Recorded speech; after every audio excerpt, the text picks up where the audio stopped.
My name's Swenson, Kathy Swenson, and I'm a journalist. I do what they call human interest stories. And I'm just about to do something I never believed I'd ever do. I spent nearly a year on a story, and I'm just about to tear up every damn page of 5 notebooks that contain what's probably the best story I'll ever get. And right now I'm wondering if I'm not crazy. I live in Vermont, the most beautiful state in the USA. And I bought some fresh eggs one day from a small farmstead on Lake Champlain. And there was something about the man. His eyes, mainly. They weren't farmer's eyes. He didn't even stand like a farmer. And he had this strange accent. I started asking around. And before you could say snap, I was hooked on my mystery man and was booking a plane ticket to London. I'm not sure that I got all the story, but I've got enough to get me a nice fat fee from any magazine I choose. But there was a kind of lesson in the story, and I came to the conclusion that it would be wrong to publish it. Not wrong, maybe, but a cruel use of something. Oh, God, sometimes I wish I was a man. I could just put the knife in without giving a damn. But I write better than any man I know. Me and Mary McCarthy both. If it starts anywhere, it starts in a small village in Scotland called Bora Glen, and a man called John Rennie. He was a dour, silent man who had had his face disfigured by a piece of shrapnel in the First World War. Strong-minded and intelligent, he had little time for his son, a rather diffident little boy who was in awe of his father, maybe frightened even. But it seems that all that changed one particular summer's day, when the boy was about 9 years old. Johnny! Come over here!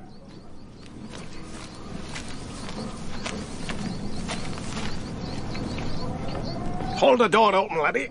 Give me some light.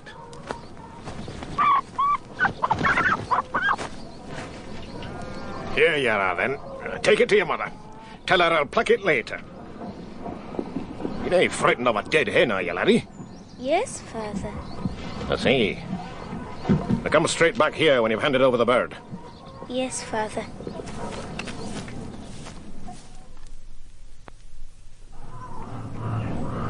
Right, laddie. Now put your hands round its neck and do what I did. Go on.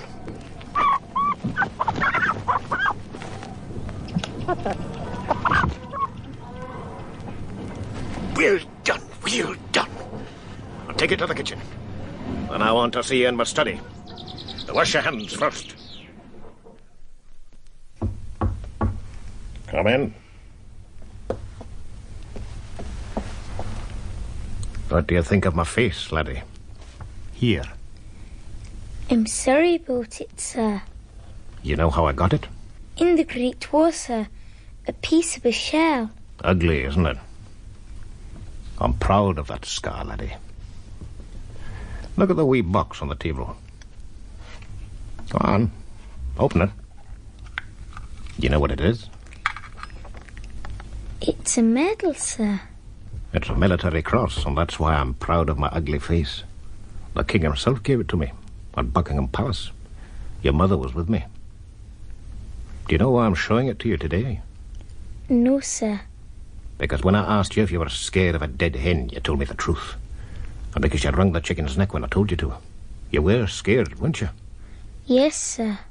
And you're not scared to do it again, are you? No, sir. Would you do it again if I told you to, right now? I would, sir. Then take the medal. It's yours now. And don't ever be scared again. Not of anything, not any man. Johnny Rennie often mentioned this incident when he was an adult, so I guess it was significant for him. He gathered up just enough credits to get a university place. He took his law finals twice and just passed on the second attempt. He had 2 years with a firm of Edinburgh solicitors, and at the end of the 2 years, he resigned from the practice and joined the SAS, the Special Air Services. When an unofficial request came through from the Ministry of Defense for an officer with certain qualifications that were not put in writing, he had been offered the transfer to the Foreign Office and SIS, MI6, the Secret Intelligence Service. I guessed that John Hamish Rennie had been involved in what the CIA calls dirty tricks, and I chatted up an SIS office type called Roger Williams, who'd been on a job with Rennie some years back just outside Hamburg in Germany.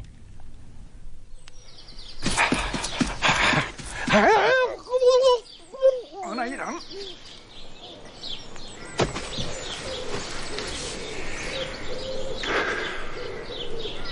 Is he dead, Rennie? Of course he's dead. I killed him. That's what we were here for. What are we going to do with him? We'll leave him here. He could lie for days before somebody finds him. So what? He's dead, and that's all that matters.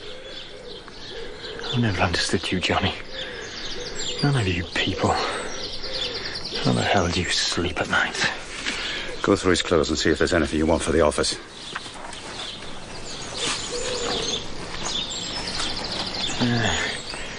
Here's Hartman's wallet, Johnny. Do you want it? Why should I? There's nearly 3,000 D-marks in it. I don't steal from dead bodies, Roger. Put it back where it came from. We better get moving. Let's get back to the car. I'd like a bath at your place. Don't you ever get sick of it, Johnny? All the violence. It isn't all violence. In fact, there's very little violence. But all the messing about. Finding out how to pressure them. Trying to find out if they go after young boys or underage girls. All the perversions. Filth that people get up to. It isn't always that sort of thing. That's just your nasty mind. Why do you always have to let your heart bleed for the villains? Is that what they tell you when they're training you? I didn't need telling. It's my country I'm protecting. A damn good country, the best in the world, in my opinion. You don't keep your freedom if you won't fight for it. It doesn't worry you, then? The dirty tricks. I'm not employed to worry, my friend. I've got every faith in the people above me who decide these things. Whatever they give me to do, I do. And due process of law, that doesn't count for anything, then? And these sort of things, no. It's just expensive barristers running up the bills. 100,000 quid of the public's money to try and prove that a well-known terrorist really is a terrorist? It would be laughable if it wasn't so serious. Do you never have any doubts? The people who give me my assignments are responsible for the security of the country. If they say that's what is needed, I do it, to the very best of my ability. You'd carry out any order they gave you? Of course. Well, say they're wrong sometime and some innocent guy ends up floating in the canal. Well, that's not for me to decide. I don't know everything they know. So even if you knew the guy was innocent, you'd knock him off? If those were my orders, yes. They don't go after innocent men. Why the hell should they? Oh, maybe he's innocent, but they just don't like him, or maybe they're mistaken. Too bad. Do you sleep at nights okay? Like a log. They must love you, Johnny. They respect me. And I respect them. Loyalty counts for a lot. Chaps like you are always full of doubts. Never sort yourself out. You should remember what Cromwell told his men. What was that? Know what you fight for, and love what you know. Sounds ghastly. When are you going back to London? Have you got a Canadian passport I can use? United States do? Okay. In that case, I'll go tomorrow. Hey, fancy a night out with a couple of pretty girls? No, thanks. You still carrying a torch for Mary? No way. Let's go eat at the Four Seasons. Okay, let's do that. I discovered that the Mary they mentioned was Johnny Rennie's ex-wife. I had the feeling that she might provide a real insight into this man, but that was easier said than done. It took 2 months of seemingly hopeless meetings before she trusted me, and even then she was pretty cautious. You obviously still like him, and that's not how ex-wives usually feel after a divorce. Well, it was my fault, I suppose. What happened? Oh, I was very stupid. Unforgivably stupid. I had a ridiculous affair with a man. In fact, to call it an affair is an exaggeration. I slept with him just once. But you must have liked the man, or you wouldn't have slept with him. I didn't, I'm afraid. Well, he was one of those professional charmers. Dimples, wavy hair and a cleft chin. He carried my groceries from the supermarket to my car one day, paid me a few compliments, and well, that's all it should have been. But he was there the next week, quite openly waiting for me. And the next week, I had coffee with him in a restaurant. It became a sort of routine. In the end, I went to bed with him at his place. And afterwards, he talked vaguely about marriage and my little girls. I was horrified. I couldn't get away quickly enough. But there are some people who always get found out. I'm one of them. What happened? Well, Johnny told me about 3 days later that he knew. I don't know how.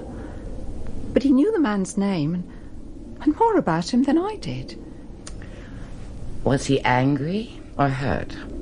He wasn't either. Just cool and calm, asking me questions. Did I love the man? Did he love me? Was he going to stand by me after the divorce? But it was only then that I realised he was going to divorce me. You didn't feel he was unreasonable? I suggested we could stay together at arm's length, so to speak, for the girls' sake. It was pointless. I'd broken my vows. I'd committed a marital offence. That was it. It was like arguing with a mathematician about the square and the hypotenuse. He made it sound so inevitable. So why do you still like him? Well, it was entirely my fault. I mean, however you look at it, I was stupid and deceitful. Not him. Oh, I had no complaints about him to justify what I did.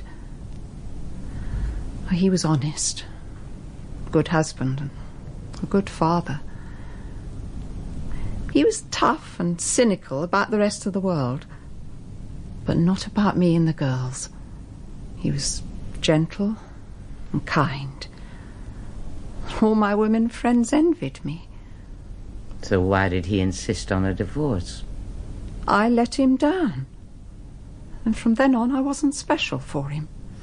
The girls, yes. But me, no. I was just part of the world. He still owns the house, but it's mine for £5 a year for the rest of my life. Half his earnings come to me, and he volunteered it as part of the court judgment.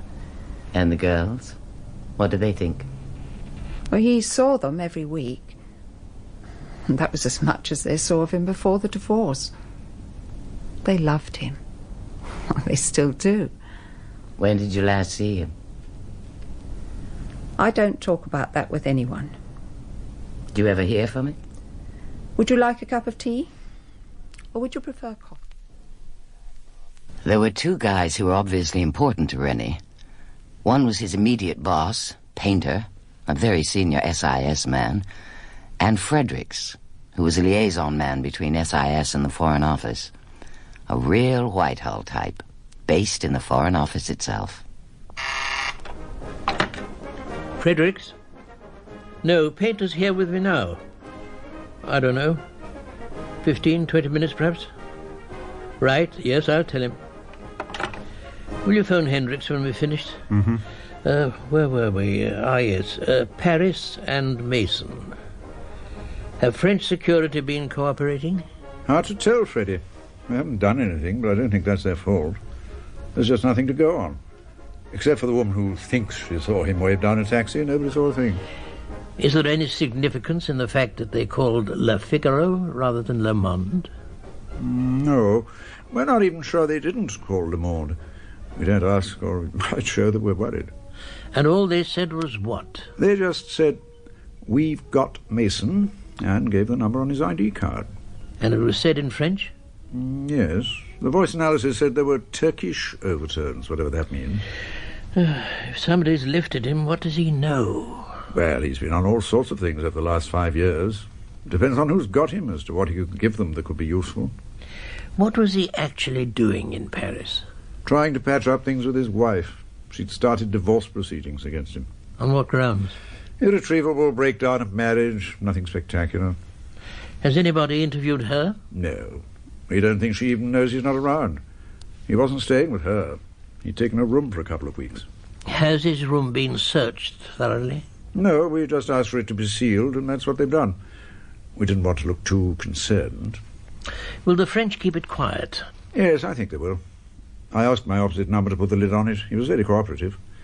Well, they don't like this sort of thing any more than we do. They're not recognizing officially that he's even a missing person. Why? The FO getting the wind up? I'd say touchy rather than windy. But they're pros. They're used to the ups and downs. Where will you be tonight? At the Travellers until about 7, then at home. Mm-hmm. Town or country home? Town. Keep in touch, no matter how little there is. If he's been lifted, we'll hear from them before long. Oh, we better check if we've got any political Turks in jail. Oh, we have. 7 of them. They're in the scrubs. The governor'd love to see the back of them. Do you ever get tired of all this, Hugo? Of what exactly? The contrast. The smooth diplomats on the surface and the violence underneath it all. I sometimes wish I was a diplomat instead of what I am. Do you think the public has any idea of what goes on in their name? Oh, I don't imagine they think about it for a moment. They've got their mortgages to worry about, the green fly on the roses, the kids' education, and next year's holiday on the Algarve. Sometimes when Angie's giving one of our routine dinner parties at the flat, I look at them.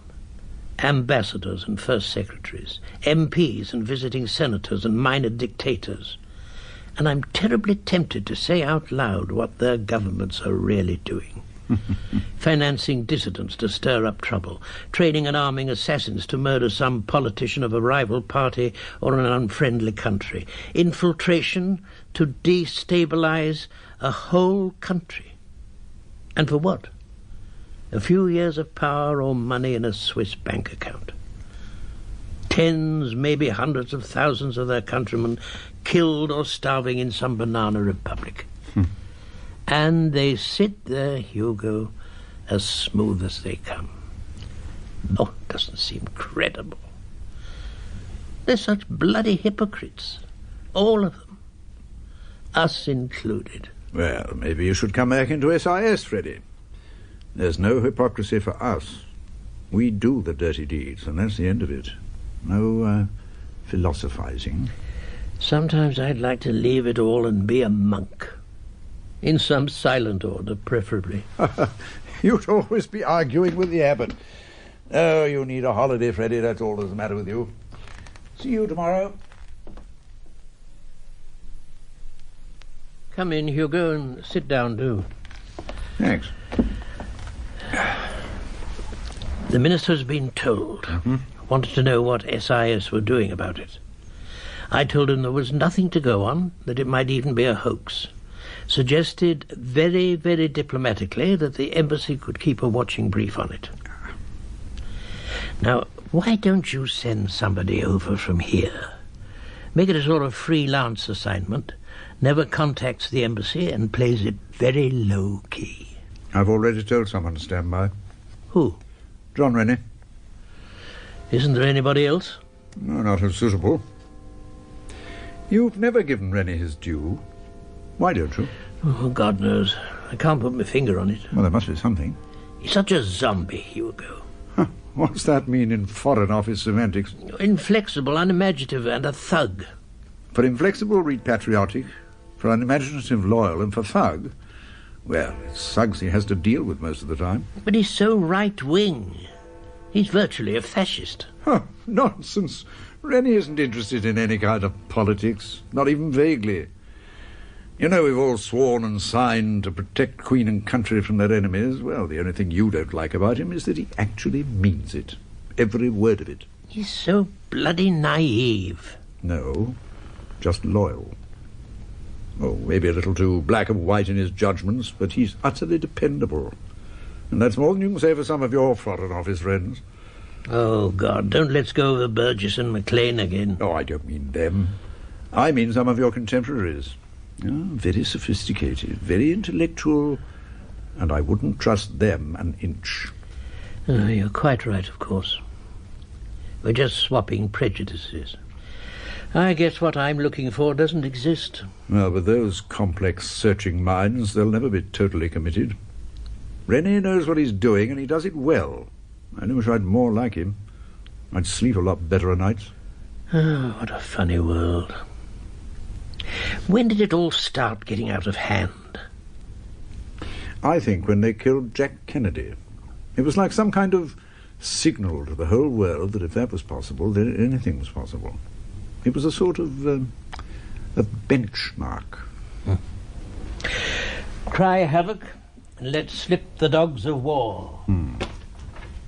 Let's have a drink.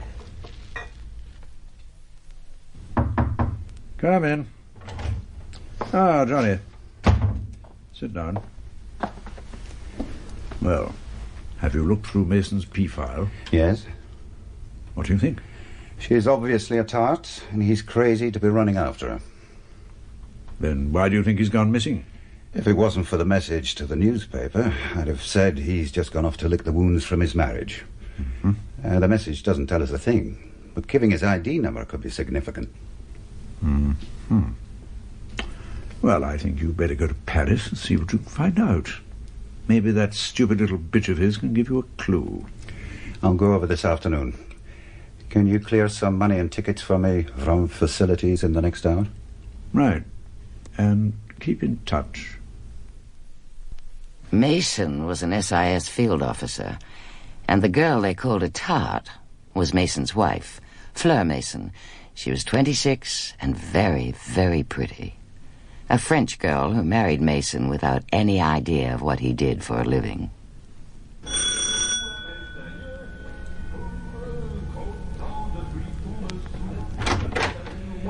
Mrs. Mason? Who are you? A colleague of your husband, Mrs. Mason.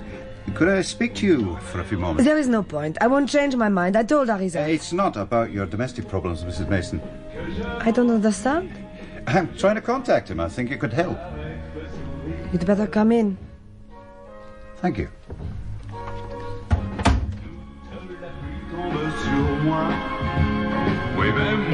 Do sit down, please. What is it you want? My name's Rennie, Mrs. Mason. John Rennie. As I said, I'm a colleague of Harry's, and I'm trying to contact him. He doesn't live here. He's got a room somewhere near the Gare du Nord. Yes, I've been there, but he's not there. Or maybe he was asleep or shopping or something. When did you see him last? It was nearly 2 weeks ago. Did he seem okay? Do you know him well? Well, I used to. I haven't seen him for a couple of years. He was upset because of our situation. The divorce proceedings? Yes. How upset was he? He was very upset. You said you were a colleague of his. Does that mean you do the same kind of work that he does? Tell me what you think he does. He always says he works for the Foreign Office, the English Foreign Office, but I think it is more than that. In what way more? I think he did secret work. What makes you think that? He was always leaving me, going off suddenly. Sometimes I didn't hear from him for weeks. He brought me back things from foreign places. He was away more than he was with me. And when he confronted me about going out with other men, it was obvious that I had been watched very carefully. He knew so much. Did he threaten you? Yes. He said he would kill me if I left him. Did you mention a threat to any of your men friends? No. Would you mind telling me why you wanted a divorce? He put his job before me. He left me alone for weeks on end. I was lonely, so I went out with other people. Maybe Harry was lonely too, wishing he was with you. He could have changed his job and been with me every day. He preferred his job to me. In our kind of job, we have no choice but to go off at a moment's notice. We can't tell our wives or friends where we are going or what we are doing. It isn't just Harry. He could have another job. He's got a degree. It's not just a job, Mrs. Mason. It's a calling. A bit like a priest, I suppose. Maybe, but priests don't marry. Can I ask you one more question? Yes. The men you went around with, were they all Frenchmen? All except one. What nationality was he? He was an Arab. But I don't know which Arab country he came from. Can you remember his name? His first name was Kalim. I don't know his other name. What was he like? Was he a tough sort of fellow? No. He was charming. Very attractive, very wealthy, and he was here on a visit. Not at all tough. He was well educated. I think he had been to Cambridge or Oxford. He spoke perfect English and French. Thanks for your help, Mrs. Mason. What do you think's happened to him? I don't know. That's what I've got to find out.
When an SIS field officer goes missing and they've got no idea why, it's not easy to know where to start looking.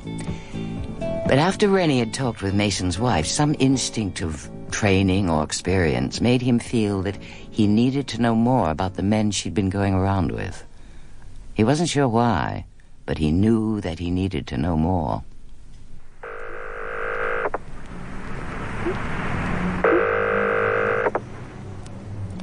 British Embassy, can I help you? Mr. Humphreys, please. One moment. Humphreys? It's Rennie, Derek. Can we meet? Are you in Paris? Yes. Where are you staying? In Mason's old room.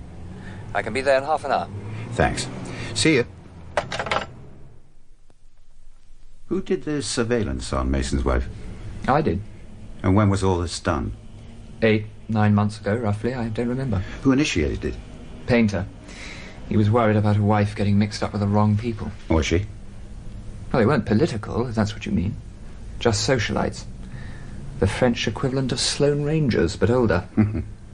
Her family's got plenty of money. Were they all French? So far as I can remember. I thought there was an Arab as well. Not that I came across, anyway. What kind of places did these guys take her to? Oh, God. From 4-star to the gutter. London raised hell about my expenses. I'd like to look over one or two of them. Could you spare the time to come with me? My French is terrible. I'm okay for the next week, but after that we've got a security audit at the embassy and I'll be on the hop all the time. Well, how about tonight? I've got a list of the places. Okay. Another drink? No, thanks. I'll get back and close down. I'll call for you here about 9.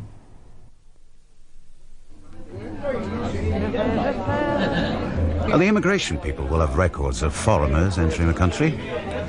She said the Arab was just visiting.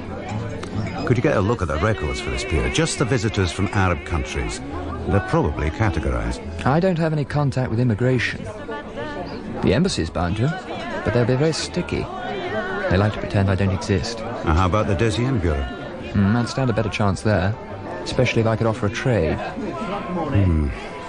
See what you can do tomorrow. Okay, I'll try. Right, let's get out of this dump.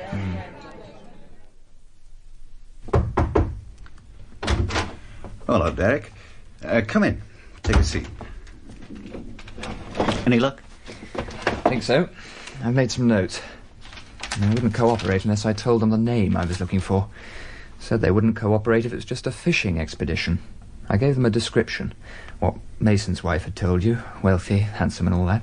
And when I said his first name was Kalim, they said they knew who I meant. Oh, well done. Tell me what you've got. Kalim Abu Said, 43 years old, born in Jerusalem, now living in Amsterdam, describes himself as a merchant, net worth unknown, but certainly a multimillionaire. Was at Oxford, Balliol, and 2 years at the London School of Economics. Firsts in everything, and played tennis for his college. Married, with 2 children, a boy and a girl. Has some sort of diplomatic status as semi-official consul for several Arab states, including Libya. Has diplomatic passports for Saudi Arabia and, believe it or not, the USA. That's about it, Johnny. Well, it's a good lead. Thanks. Did they squeeze you for anything? No, not a thing. I've got the feeling they knew why we were looking for Kalim Said. When I was leaving, the guy smiled and said, "Let us know what happens." Thanks for your help. I'll be leaving tomorrow.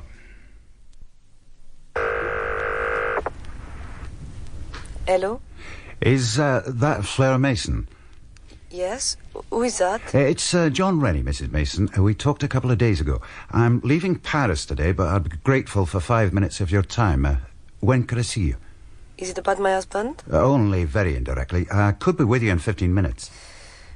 I suppose that's okay. Thank you. I'll see you in 1/4 hour. The other day you told me that your husband threatened to kill you if you left him. You said you half believed him. What did you mean? As a man, I didn't think that he would kill me, not even in his anger and depression, but because of his work, I wondered if I might be mistaken. Do you still have any affection for him? Affection, yes. Love, no. He was a very nice man in many ways. Would you be upset if something happened to him? I don't understand. Is he ill? No, but I think he might be in some danger. From to do with his job? Possibly. I'm trying to find out. I very much need your help. How on earth can I help? Would you answer me 2 questions, absolutely truthfully? Personal questions. Of course. The Arab you mentioned, Kalim. Did you sleep with him? I slept with him twice. Did you talk about your husband and the divorce? Only in passing. He asked if I was married and I told him of the divorce. Did you tell him why you were divorcing Harry? A little. Please tell me, it's very important. I told him the facts, the truth. What did he say? He seemed sympathetic to Harry. Said that men in that kind of work had to make sacrifices for their cause, for their country. Did he ask any more about Harry's job? Oh, just how long he does it, where we lived in London, just gossip. Did Kalim say where he lived? No, but he said he was just a visitor to Paris. He hasn't contacted you since? No. Oh, thanks for your help. I won't trouble you again. What has happened to him? To Harry? I don't know. Maybe nothing.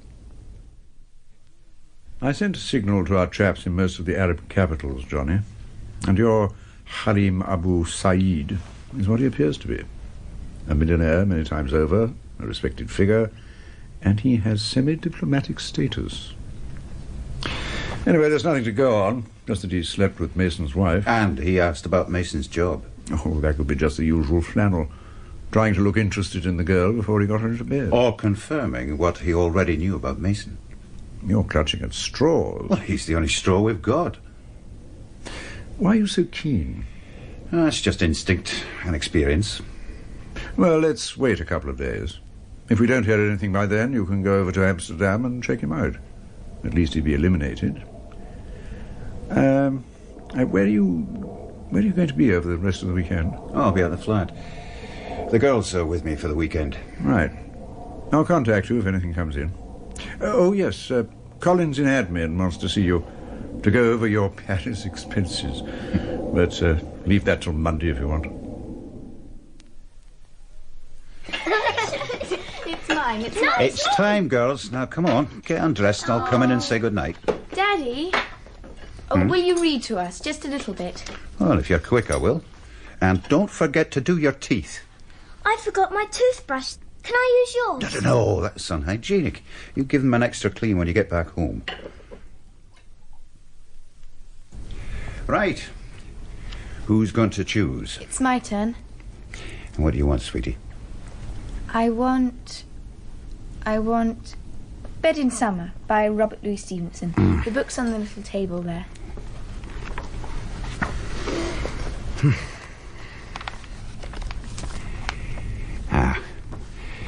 In winter I get up at night and dress by yellow candlelight.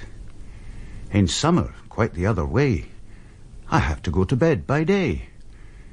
I have to go to bed and see the birds still hopping on the tree, or hear the grown-up people's feet still going past me in the street. And does it not seem hard to you, when all the sky is clear and blue, and I should like so much to play, to have to go to bed by day? Beth told me to ask you something. Huh? Well, why don't you ask me yourself, Beth? Well, she was scared to. She said you wouldn't be cross if I asked you. Huh. Okay, ask me. Why aren't you at home with us anymore? We miss you. We both do, don't we, Beth? Very much. What did your mother tell you? She just said you'd had a disagreement and to ask you if we wanted to know more. Well, when people get married, they make some promises. Your mother didn't keep one of them. Mama always keeps her promises. She's a very nice mother. Oh, of course she is the very best. Anyway, don't worry about us. We're okay and we both love you. All the love there is.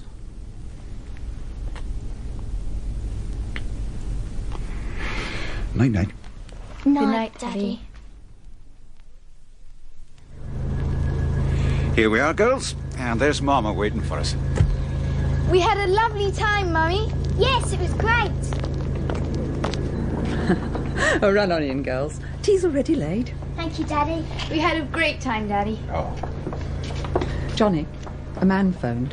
Said he'd been trying to contact you. Would you ring him right away? Oh, what's his name? I think it was Payne or Painter. I've written it out, and his telephone number. It's here on the pad. Do you mind if I use your phone? Of course not. Do you want to pay off the taxi? Well, I'll see what Painter wants. I might need the taxi.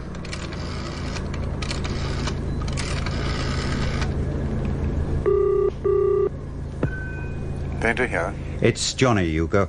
I got your message to phone you. They've been in touch, Johnny. They've got it. They even knew my unlisted phone number.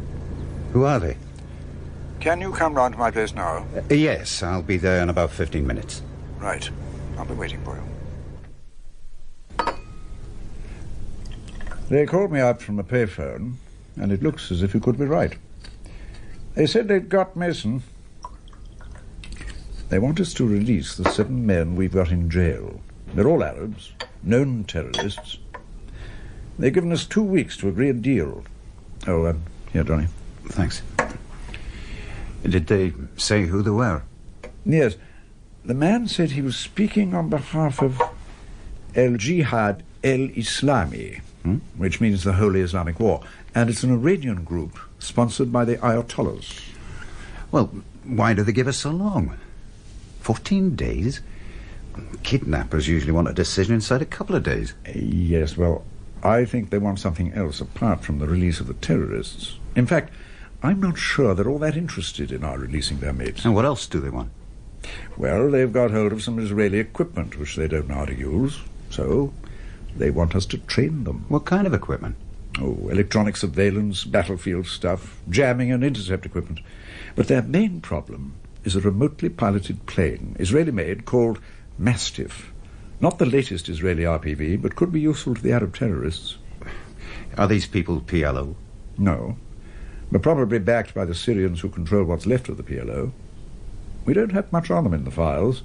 Well, can we do what they want? Yes, but if the Israelis found out we've been training Arab terrorists to use Israeli equipment against them, they'd raise hell all over the place, including Washington. And if we don't do what they want, they bury Mason. No, more than that. Apparently they're making Mason write out all his assignments over the last 5 years. And if we don't play ball, it'll be sent to the press. Here, Europe, and the States. So we just deny them. Say they're fakes. Hitler's diary stuff. Not if they've still got Mason. They could offer the press interviews with him. So, what have the brass decided? Well, we'll go through the motions of playing ball. At least it's going to take time that we can be using for our own purposes. The equipment isn't British-made, so we need to check it out. Go wherever it's being kept, probably in the Lebanon. And we'll have to look it over before it can be used. So, we can spin the time out for weeks. How do we contact these people? The usual story. Don't phone us, we'll phone you. Yes, there's one other thing. I phoned Lambert in Amsterdam. He called me back about an hour ago. Now, your friend, Harim Said, was reported to have been in Tehran a month ago and went to Damascus on the way back. Have you put Lambert in the picture?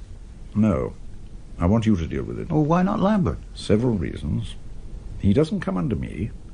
Secondly, he's a desk type, not one of us. And thirdly, Mason's one of our men. It's up to us to get him out. Are these people going to leak it to the media? No. They threatened to kill Mason if we told the press. Oh, why should they do that? I'd say they want that equipment in service for some future operation that's only in the planning stage. What do you want me to do? Well, find out where they're holding him and get him back. And what resources do I get? Anything you want, within reason, money, men, equipment. Say what you want, it's yours. But until you know more, keep it very low-key. When you do have to move, then be as discreet as you can, short of risking losing him. I'll need to do some background checking before I go over. Mm-hmm. Where will you start? With Kalim Said.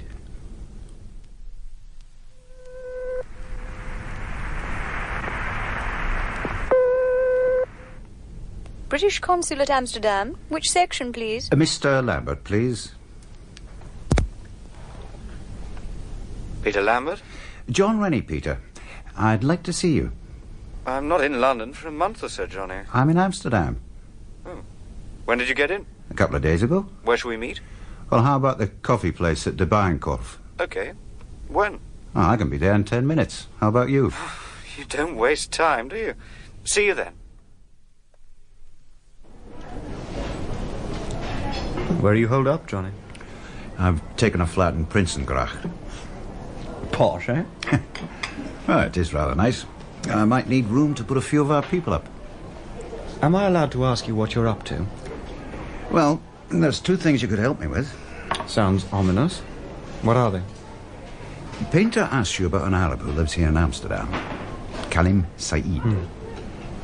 I want somebody who can get me alongside him without drawing attention to me. What's the other thing you want? I want to trace a chap called Branders. I know he lives in Amsterdam, but I've no idea where. What do you know about him? He's a Surinamese. Came over here after the coup. He was one of my informers when I was in Suriname. Whatever he's doing will be illegal and profitable. There's a lot of Branders in Amsterdam. Do you mean Jan Branders by any chance? Yeah. Do you know him? Was he given some kind of payoff by us when he came over here? Well, it's highly likely he deserved it. I had to do the negotiating. I've never seen him since, but his name crops up from time to time. And you're right, of course. He's in drugs, vice, and all the rest of it. He lives in the red light district, one of the alleyways between the canals. Give me a phone number. I'll phone you his address when I get back. Do you still use him? No way. What about the contact with Kalim Said? There's a girl, woman, Adele Palmer. Her old man was SIS. He retired a few years back. I drew up a list of the Arab's contacts after Painter asked me about him. I know her well, and it seems she's a close friend of the Said family. I'll have a word with her. But she'll want some assurance that the contacts are above board and not to Kalim Said's disadvantage. I'm sure you can satisfy her, Peter, on that score. How about you satisfying me? I wouldn't try. And we're both in the business. I need the contact one way or another. I'll see what I can do. She runs a small art gallery, by the way. An interesting lady.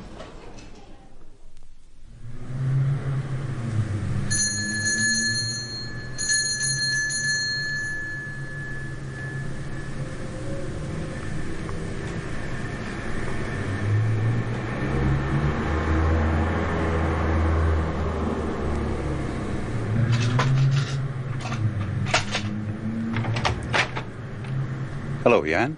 Who are you? Jeez. Johnny. Johnny Rennie. What you doing in Amsterdam? How about you ask me? Okay. You're not playing games with police. Don't be silly.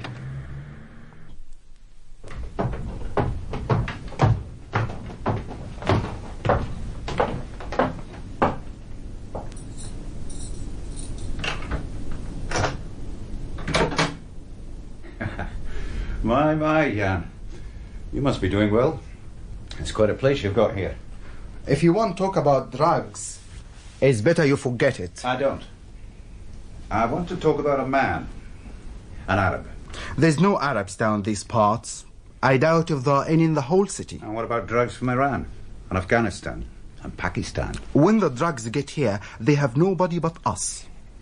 There is an Arab in Amsterdam. He lives in a place on the Nieuwe Lilienstraat. His name's in the telephone book. Kalim Said.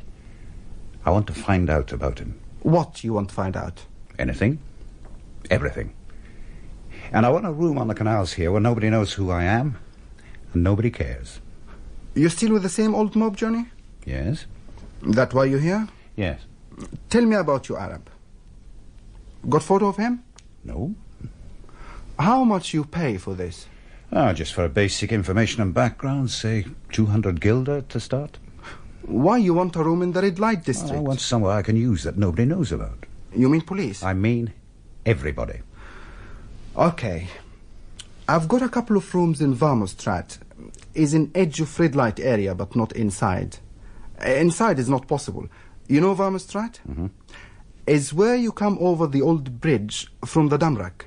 There's a police station down the street. You want to see it now? Well, if it's not too late for you. You look a bit tired. Come on, let's go. I actually went to see that room. The district itself, well, it was Amsterdam's red light district. But despite that, the medieval houses are still very beautiful. At least on the outside. This particular house was beautiful from the outside. But the room itself was incredibly depressing. Somebody had had a go at cleaning it up a bit. But it was still a dilapidated room with a plasterboard partition for a cramped bed and a few sticks of ramshackle furniture. Is it okay for you, Johnny? Well, it's not the Ritz, but it's fine, Jan. How much? Give me 600 guilder, and it's yours for 1 year. Mm-hmm. Can I pay you in sterling? Anything except pesetas. Are you sure that's enough? I tell you if I need more sometime. You gonna live here? No. I'll just be here from time to time. I've got a place on the Prinsengracht. 1 key for a street, 1 key for door here. Mm-hmm. How can I contact you? Go to my place. Ring bell 3 short and 1 long time. If I don't come down, you go away. Mm-hmm. Can you have a meal with me tomorrow? Okay. What time and where? 12, midday. You say where? Okay. 12 at restaurant Schiller at Rembrandtsplein. You know it? I'll find it. Did you enjoy your meal? It was fine, thank you. Coffee, sir? Coffee, yeah? Okay, no milk, no sugar. Very good, sir. You're Arab. His age is 43. Like you say, he's very rich. All his business is big contracts, government contracts. Engineering, construction, hospitals, hotels, cars, tractors. Mm-hmm. He gets piece of action from both sides, all legal and in writing. His wife is Italian girl from Milan, 27 years old, very, very pretty, named Gabriella. 2 childs, boy about 7, girl maybe 4 or 5. Plenty of friends, but not many people at the house. 2 servants. 1 Dutch woman for wife and child, an Indian woman for house. Any contact with terrorists? Would take time to find that out. He don't look like that sort of guy. There's a group of Arabs holding one of our men. I want to get him back. You mean they kidnap him? Yes. Your coffee, sir. Thanks. If they did that, they'll do a deal, Johnny. They'll want the money to fund their operations. They don't want money, Jan. They've already said what they want. What is it? I can't tell you, but we don't want to go along with it. I've got to get our guy back as soon as possible. You got people to help you? Well, they'll come over when I want them. How much you pay for some help? Tell me what you want. You think I forget you saved my life? Yes. That was a long time ago, Jan. Forget it. I never forget, my friend. Is maybe other men would have got me out, but they would want in return money, drugs. They want something. And I would have paid, being glad to pay. You ask me nothing. In fact, you give me £100 sterling to give me a start. With your money I buy drugs. I make nice profit. I help you any way you want. I have not forgot what you did for me. So, what you want me to do next?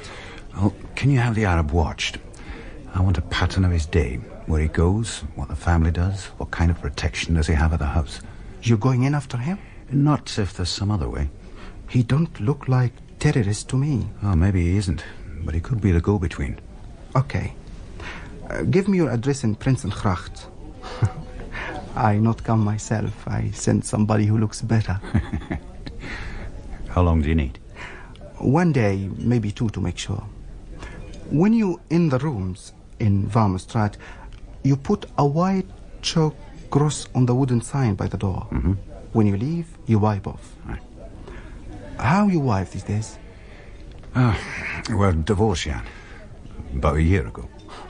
If you want a girl, you tell me. No problem. Thanks.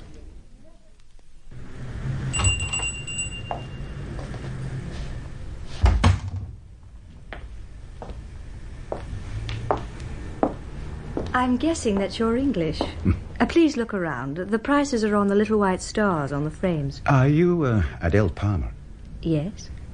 I'm John Rennie. Please feel free to look around, Mr. Rennie. Mr. Lambert at the consulate said he mentioned my name to you. Of course. How silly of me. It didn't register. Peter Lambert said you wanted an introduction to a friend of mine. I'd be much obliged if you could do that. Halim Said is a special friend of mine. His family, too. You don't need to worry, Miss Palmer. I only want to get an impression of the man. Do you see them often? Most days I pop in for an hour or so in the evening. Well, perhaps I could take you to dinner. Could be a friend of yours from England, and we drop in to see them after we've eaten. Let me phone and see if they'll be in tonight. Have a look at the pictures. Thanks. Gabriella says, why don't we eat with them tonight? Oh, that's fine. What time shall I call for you? About 8 o'clock? Of course. And although he didn't know it, that mild and amiable conversation was going to change a lot of people's lives.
Adele Palmer took Rennie to meet Halim Said and his wife Gabriella. What a strange meeting that must have been. Rennie encountering for the first time the man he was sure was connected with the kidnapping of Mason, the British Secret Service man. I know it's terribly bad manners to ask, Mr. Rennie, but I'm curious. What do you do? Yes, Mr. Rennie. I too am curious. Guess. Oh. If I didn't know already that you are a civilian, I would have said that you were a soldier. Oh, why that? You look foursquare on the world from those brown eyes of yours, and there is something about your mouth that says you are used to giving orders and having them obeyed. I see no doubts in your face. It's an honest face, but a cautious face. How observant. And now tell me that you are a poet who writes of love and stars in the evening sky. Well, I served in the army a long time ago, but I'm not a professional soldier. I work for a firm of solicitors in London. I'm surprised. Very surprised. Do you defend people or prosecute them? Neither. I'm an investigator. An investigator? How interesting. Tell me, why do solicitors need investigators? Well, most solicitors use freelance investigators. The firm that I work for is quite large, so it's more economical to employ someone full-time. And what do you investigate? Documents, relationships, suspected fraud, missing persons, stolen valuables. Anything and everything. It must be very satisfactory to help the innocent. But what if you suspect your company's client is guilty? My company's clients are never guilty. What are you looking for in Amsterdam, may I ask? Well, I'm afraid I can't say very much. It's a missing person. A girl. How sad that a daughter should leave her home and family. But we live in a time of turmoil. As if the whole world is simmering like a cauldron on a fire. Can I ask you something, Mr. Said? Halim, please. Of course. Where did you learn such perfect English?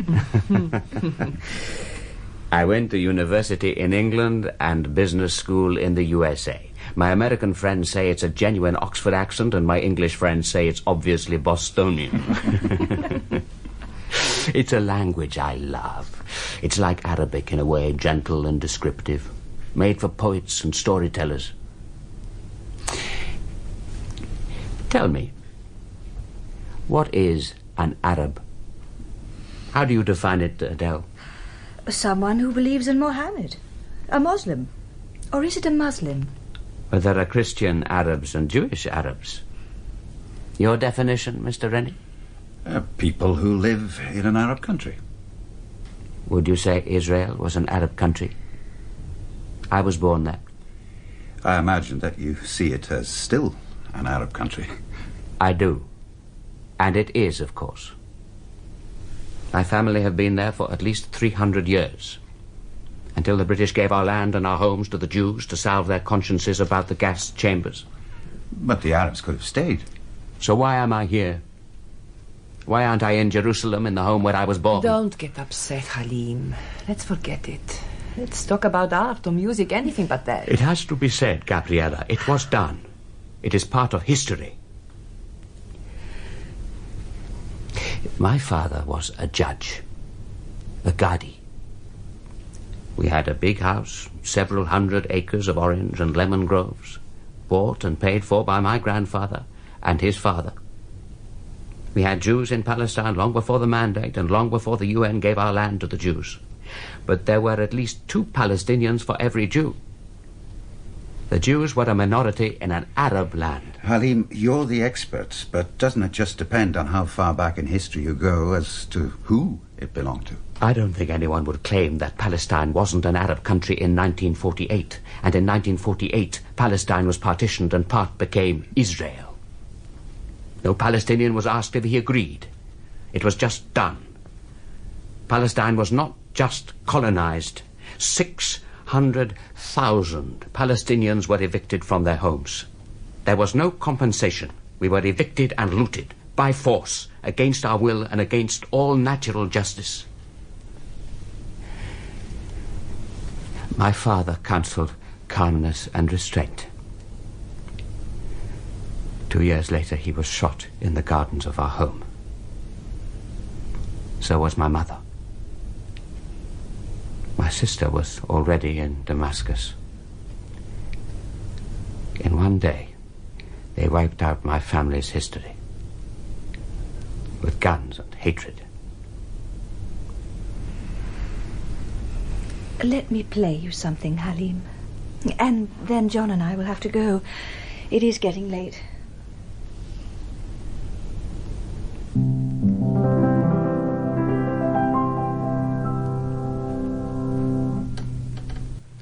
Ik kom out Jan Brandes. I don't understand. You come with me to Jan. Where is Jan?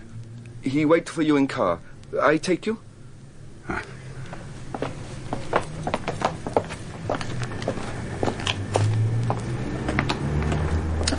In black car. There. He wait for you. Right.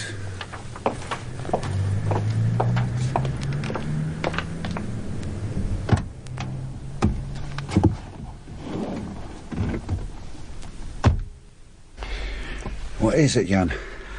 I got problems and you got problems. What's my problem? Your problem is I got problem. I'm tired, Jan. Let's get on with it. Here is report on what Said family do. Like you asked, it's from inside, all correct. Thanks. Is that the problem? No, my friend. It's difficult to tell you of problem. Why? I think I know who got your man. Where is he? Slow. I said who got him, not where he is. So who's got him? He's one Arab, his boss. But same like you, they come to Surinamese for help. Tell me more. Surinamese is my countryman old friend. You want for me to get them into jail? Just tell me where he is and leave it to me. There's no question of jail. I told you I don't know where he is. All I know is one Arab and 4 or 5 Surinamese got a white man as a prisoner. And how did you find this out? I sent word out. It came back to me. Do you think it's true? Nobody tell lie to me, Johnny. It's better dead they do that. Is he in Amsterdam? No. In Holland? Yes. What else do you know? I know they have him on a boat, and that's all I know. Can you find out more? I don't think so. Maybe money would work, but I don't think so. If my man say more, they kill him for sure. So why did he tell you this much? He owe me plenty from way back. I make him talk. He's scared of me, but much more he's scared of the Arab and the others. How does he know what he knows? The Surinamese on boat are addicts, heroin and opium. My man is their supplier. Can I talk with your man? No, definitely no, never. Well, thank you, Jan, for what you've told me, and for the report. If you hear any more that you feel you can tell me, I'd be very grateful for your help. You think I know more than I tell you, don't you? Yes. If I hear more, I contact you. If you get in trouble, use my name. Thanks for your help, Jan. It's okay.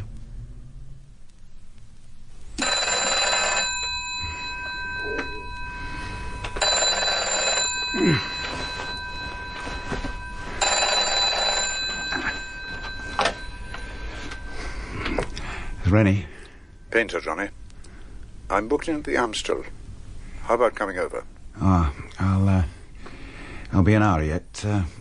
You booked in your name? Of course. I'll see you later. Sir? Mr. Painter, please. Room 329, sir. He's expecting you. The lift's on the left.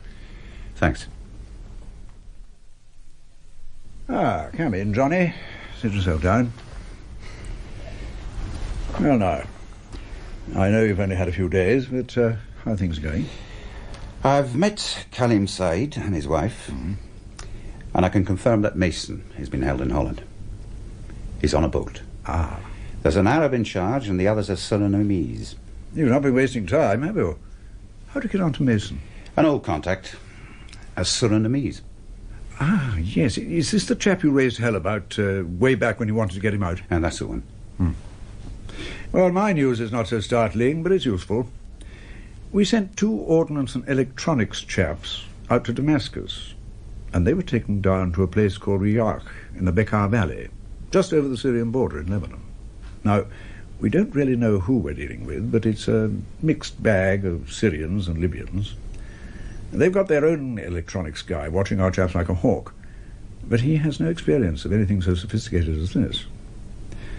They've offered our chaps money, girls, the lot, all on the side, Swiss bank accounts and all the trimmings, and we've told them to look cooperative, within reason. But there's 2 snags. The first is that our communication with our 2 fellows is pretty tenuous. And secondly, we suspect we can't trust either the Syrians or the Libyans to keep the bargain. And why didn't the Arabs get the Russians to fix the equipment? Probably don't want them to know they've got it. How important is it to the Arabs, the equipment? Very important. It could help them give the Israeli ground forces a real beating. What does it do? Well, you know me, Johnny, hardly fix a fuse. But from what they tell me, they can shuffle these things around just on a lorry. See, it's a pilotless plane.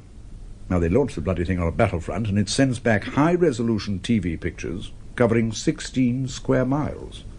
Shows everything on the ground. You can guide it where you want it and bring it back. Well, the Israeli ground forces have always relied on surprise, and they'd be sitting ducks for the Syrians if they had this little gadget. And if our guys fix this, will they release Mason, do you think? Well, one of the technicians we sent speaks Arabic, and we think he's trying to hint that they're just using us. Unfortunately, the Arabs are deliberately using a dialect where he can only get a rough idea of what they're saying to one another. I wouldn't trust the bastards myself. So we have to operate here like they aren't going to deliver? Looks like it. So maybe I'll know more in the next few days.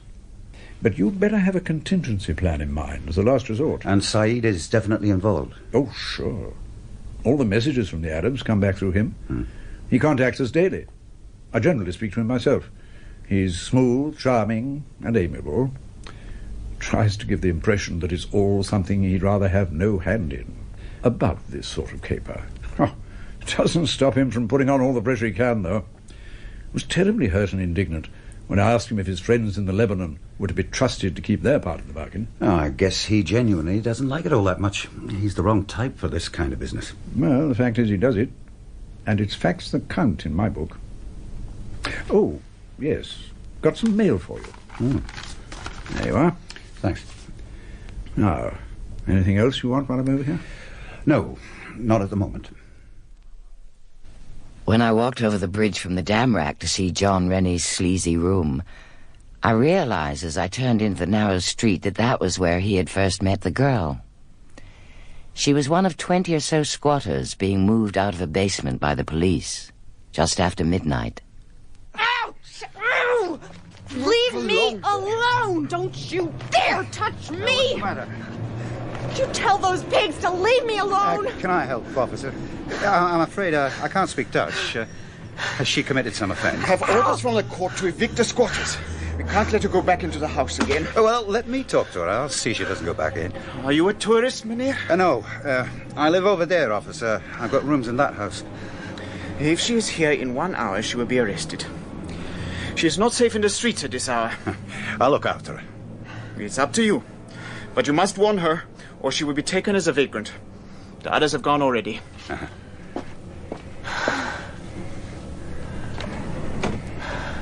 Are you English? American? Just leave me alone. Oh, you heard what he said. They'll pick you up if you stay here. So what? Have you eaten? Come on. Stand up. I live in that house there. Come and have a coffee and a sandwich. It's cold, but it's okay. Cheese, bread, sausage. It's only instant coffee, but it'll warm you up. Where do you live? Nowhere. And what does that mean? I don't live anywhere. I just bum around. And where are you from? Are you English? Yes. I nearly went to London instead of this place. But London sounds even grimmer. Oh, now look, girl. It's nearly 2 a.m. There's a bed in the next room. I'll fix myself up out here. You get some sleep, and then you can decide what you want to do. What's your name? Johnny. Okay. But I got some bad news for you, Johnny. I don't screw just for a bed. There's a key in the bedroom door, honey. It works just as well from the inside. What's your name? Joanna. Joanna DeVries. You speak very good English. I'm not Dutch. I'm American. My grandparents were Dutch. Oh. How old are you? 20. Are you on holiday here? Mm-mm. I live here. What do you do? I don't understand. What's your job? I don't have a work permit. Well, how do you get by for food and things? I share with other squatters. I got some savings. Not much. But I manage. What about you home, back in the States? They don't want me. My father, he threw me out. What are you planning to do today? I don't know. I'll go looking for the squatters. They'll have found some place by now. Are they friends of yours? No, they're just squatters. Are you on drugs, Joanna? Only pot. Can't afford the real stuff. I shan't be using my rooms for a couple of days. Would you like to stay here and rest up for a bit? I can't pay. There's not enough for that. No, you don't have to pay. There's food and a bed. Just help yourself. I'm no good in bed if that's what you want. They all say that. Just clear up the place a bit for me, that's all. And you don't have to do that unless you want to. Those are spares. And big ones for the street door. I'm not sure when I'll be back. 2, maybe 3 days. If you go, leave the keys on the table. Take care of yourself. I'll see you. From what I'd picked up from other people, I guessed that Rennie had seen in the first few minutes that the girl was on drugs. I wondered why he'd bothered with her. Being a journalist and cynical, I guessed he'd seen her as giving some substance to his story of looking for a missing girl. I found him a difficult man to assess. His wife had said he was kind before they split up, but he didn't seem much like the Good Samaritan to me. More like the avenging angel.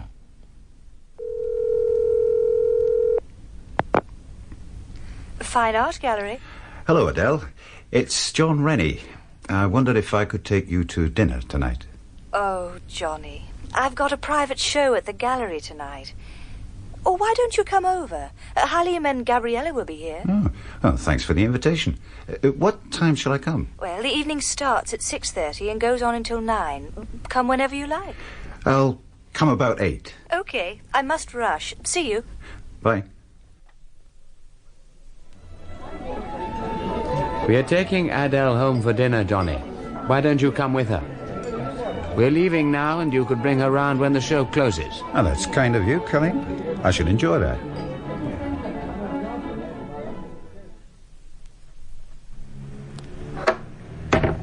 Oh, quite a nice crowd tonight. Yes. Are you married, Johnny? Divorced. Any children? 2 daughters. How old are they? Around about the same age as Kaleem's kids. Do you see them at all? Most weekends. Do you miss them when you're away? I never spent time regretting things that can't be changed. Only fools do that.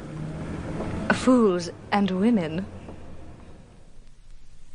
But Arabic script is a kind of art, Halim, isn't it? Not just words. For us Arabs, the word is everything. And that beautiful script is part of the word. Just 12 basic shapes and a few dots, and that is art as well as communication. That's what we have from the Quran. The Quran is the word. It rules all good Muslims' lives. It's our rock. Do words mean a lot to you, Johnny? Not like they do to you. But think of the influence that English words have had on the whole world. Like what? You don't have to be a Christian to appreciate the wisdom of the Bible. Think of the Sermon on the Mount. Nobody has ever said in so few words and more beautifully how a man should live. Do you really believe that the meek will inherit the earth? He's got you there, Halim. No. You cannot take just one precept and criticize it.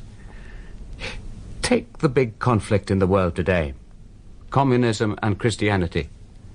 If you read the words, There is almost no difference between them. They would both work, but nobody tries to make them work. The Russians are not communists and the West are not Christians. If it were not for people, either belief would work. And what about the Jews and the Arabs? The Talmud and the Quran? No, please, no more. It's all been said so many times, but nobody listens. Just one more sentence, Gabriella, my love. The last word, privilege of a host. You have to remember something. The Quran is the Old Testament, not the New. The Jews spread all over the world, the Arabs stayed in their own lands. Then our lands were taken from us by the UN and given to the Jews. What we fight for now is justice. The West has pushed us back to the old laws, an eye for an eye, a tooth for a tooth. There's a point beyond which you don't go. A line you don't cross. What point, Johnny? What line? Killing innocent women and children. Assassinating people just to get a headline in some crummy newspaper. We shan't solve the problem tonight, Johnny. It's a mad world we've all made. I saw a musical in London years ago called Stop the World, I Want to Get Off. I would like that. To stop the world for a week so that we can all think again about what we want. What do you want, Kalim? I would like it to be evening. The sun just going down.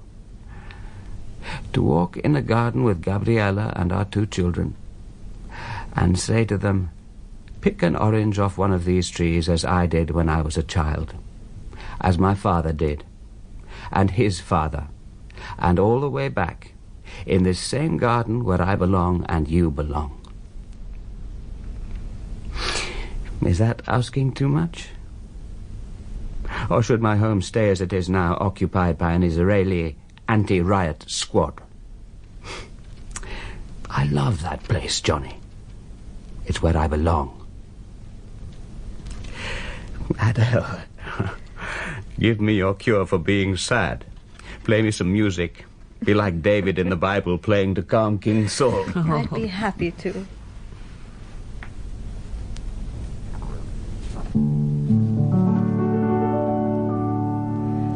J'attendrai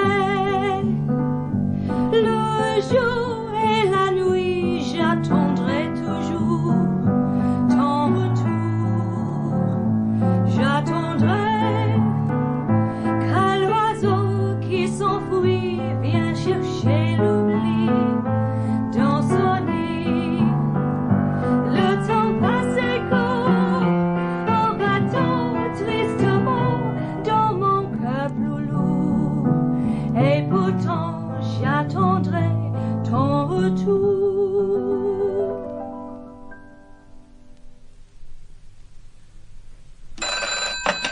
Yes? It's Painter, Johnny. What about the situation at your end? Well, nothing's happening that's visible. But I've got a feeling it's coming to the boil pretty soon. What makes you think that? Just instinct, I guess. Uh-huh. And what are you hoping for? All I want to know is where they've got him. Once I know that, I'm in the poker game. Right now, I'm just watching everybody else play their cards. Well, don't do anything rash. What's that mean? Don't do anything that brings it out in the open, Johnny, for God's sake. This is a damage limitation operation. Anything else would be a disaster, and we'd all go down the Swanee. You first.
While Rennie was waiting for Mason's kidnappers to make their next move, he went to the room in the red light district every day, taking different routes and timing them carefully. He sat and talked with the girl for an hour or so most days. She talked about her family. Her father sounded to Rennie something of a tyrant, but her mother and sister seemed normal enough. She didn't try to blame her father or anyone else for her wayward behavior. And Rennie, who was used to assessing people, probably saw from the start that there was quite a strong character under the hippie front. With hindsight, I suspect that he saw something of his young daughters in Joanna de Vries, especially young Mary. The same blue eyes and the same impetuosity.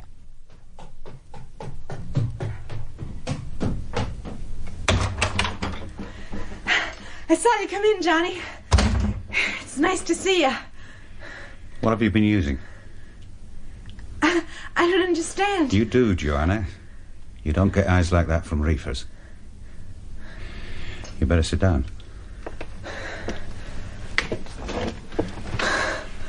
Tell me what it's all about. It isn't like what you think. Well, tell me what it is like, then. It's an escape. An escape from the world.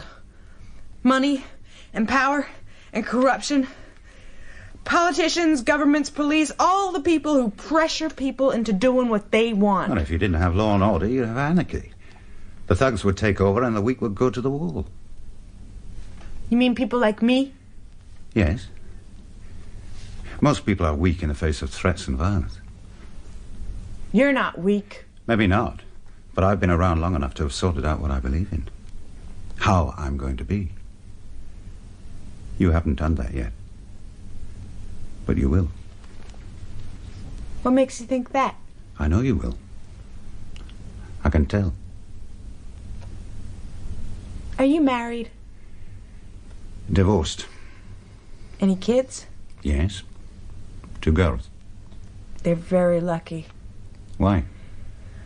You're the only person who's ever said anything encouraging or hopeful about me. My father thinks I'm disgusting. He wouldn't have me in the house. He's just not very mature, that's all. Oh, he is. He's a very important man in our area. Real successful businessman with his own business.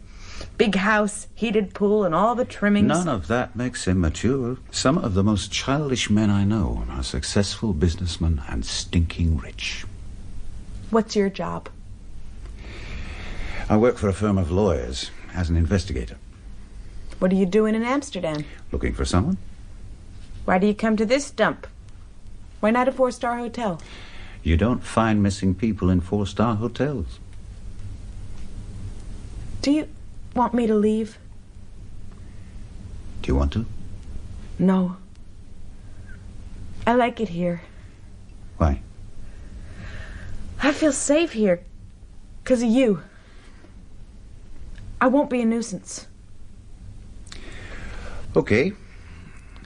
We do a deal. You stay, and you keep the place a bit tidy. No rules? No regulations? No. No rules. Just relax. We need to stock up on food. Get what you think we'll need for the next week. Can you cook? I've never tried. So, buy a cookbook and start learning. It's time you were in bed. Are you staying the night? Maybe. How about you have the bed and I'll take the chair? Thanks, I'll be okay. Sleep well. And you. Sometimes Rennie stayed all night, sleeping in the ramshackle armchair. But that was a night when he couldn't sleep. And when it got light, he left quietly and walked back to his place in Prinsengracht. Jan Branders told me about it.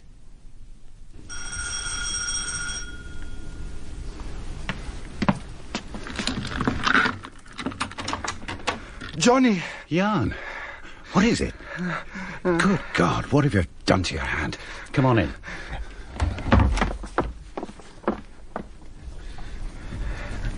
You best sit down. Who bandaged it for you? One of the girls. I got to talk with you. You got big trouble. That can wait. You just sit there while I make some coffee.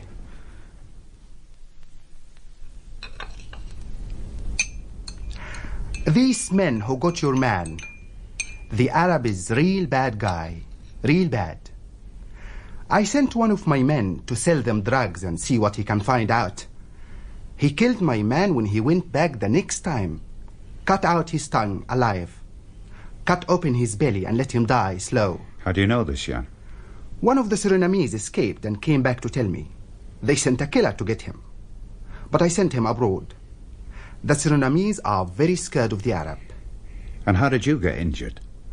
When the killer found him gone, he came for me. Where is he now? He drinks too much canal water. Not good for his health. So what's happening at the boat?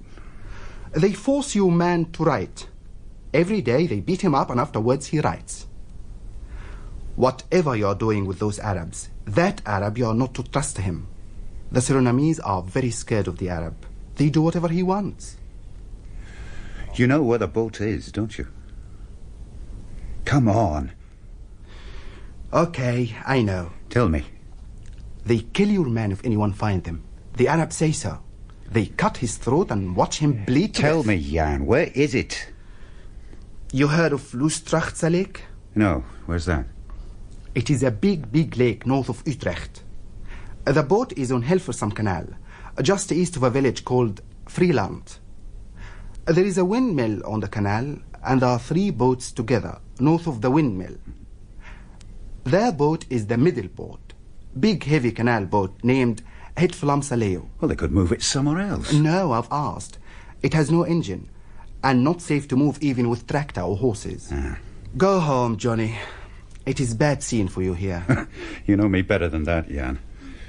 Just let me keep the room, and we're all square. No obligations either side. Okay? Okay for me. You're still my friend. Thanks, Jan. And if you ever need me, just phone the consulate. Ask for Peter Lambert.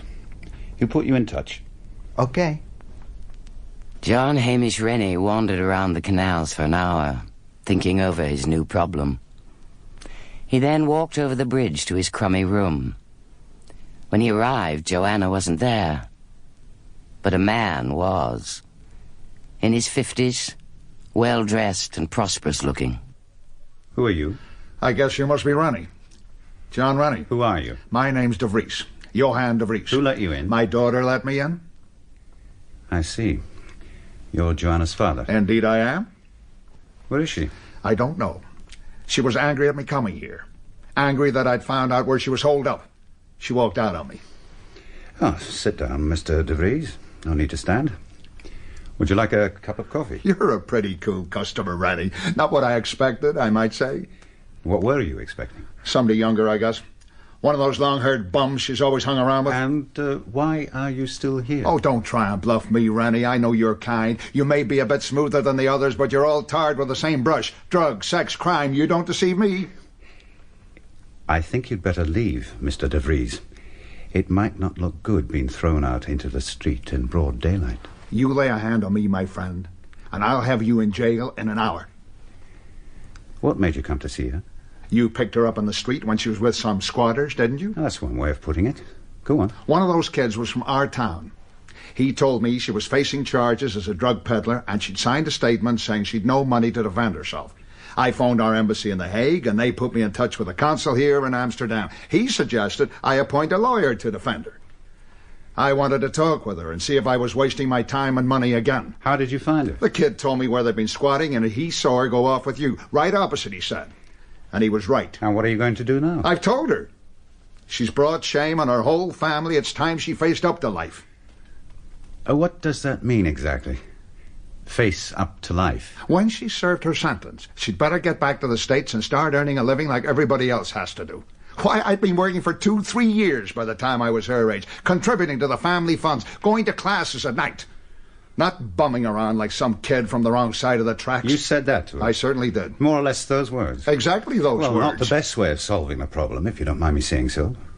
And what would you do if you were me, Mr. Rennie? But if you mean what would I do if I was her father, then I'd use my influence with the American consul here in Amsterdam. and the embassy in The Hague and get the charge withdrawn. That's what I'd do first, anyway. And would it work?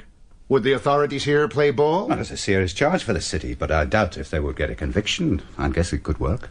You said you'd do that first. What else would you do? I'd make her an allowance so that she's not totally dependent on other people. And I'd try to convince her that I loved her just as much as I love her kid sister. It sounds like she's talked to you about her family. Yes, she has, a lot. And you see me as a hard-nosed father who's thrown her out and left her destitute, huh? No. Let's be frank, Mr. DeVries. I don't like you, and I don't like your attitude. And I'm not surprised that your daughter left home. I see you as a man who was brought up with a set of rules governing relationships and behavior. Good rules. Nothing wrong with the rules. Except that they have to be applied with a lot of love and affection. Oh, I guess you're a very busy man, Mr. DeVries. Maybe your younger daughter was easier to deal with, more amenable, and maybe you'd never been told what to do if someone you loved wouldn't go along with the rules. Not just your rules, but any rules. You're an odd kind of a man, Mr. Rennie. I suppose you sleep with my daughter? You must suppose what you want, mister. Do you sleep with her? You're not entitled to ask me that. You gave up that right a couple of years back, maybe even before. But I understand why you ask, so I'll tell you.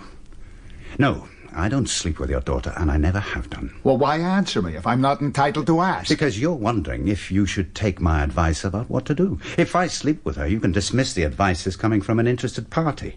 A party with an axe to grind. Without that, you've got to at least consider what I said and maybe change your whole thinking about your daughter. I heard from several people who've been over here and come back home that she'd been sleeping around. Did they also tell you she was desperately lost and unhappy despite her tough front? She was arrogant enough when she was speaking to me. She's 20, DeVries, nearly 21. And she hates being ordered about by anybody. She knows that she only has to do what you say, knuckle under, and she can be back in the big house with the servants and the money and all the rest of it. So why doesn't she just give in? That's what I asked myself. And? And what? And what's your answer? Why doesn't she give up? I guess she's stubborn and stupid. She doesn't know what the real world is all about. How old are you, Mr. DeVries? I'm 57. Now, let me tell you something. Your girl Joanna knows more about what the real world is like than you do. Maybe more than you'll ever know. Oh, you say that because you're on her side. You believe in the rubbish she believes in. Anti-everything that makes society work. You know nothing about my views. In fact, I go along with most of yours. The only difference is that I accept that other people don't share them. You want to fight your own daughter, beat her into submission, not by argument, but by blackmail. Moral blackmail. No home, no mother, no family, no money, unless you toe dear daddy's line. You're as bad as that drug pushes. You want a daughter of 20 who thinks like a mature man. I don't like you, Rennie. But I'll do what you say. You never asked me if she was innocent of the drug-pushing charge, did you? No. You assume she was guilty? I assumed that the authorities wouldn't have charged her unless they had convincing evidence. That shows how little you know of the real world, mister. Your daughter never pushed a speck of any drug in her life. How do you know? Because I asked her. And you believed her? What a father. God help me. She's mixed up and unhappy, and I'll tell you this. She's one of the most honest persons I've ever met. I'd bet my last dollar that you tell more lies in business in a week than she's ever told in her whole life. No wonder she's mixed up. You're two of a kind, the both of you. There's nothing I can do for you.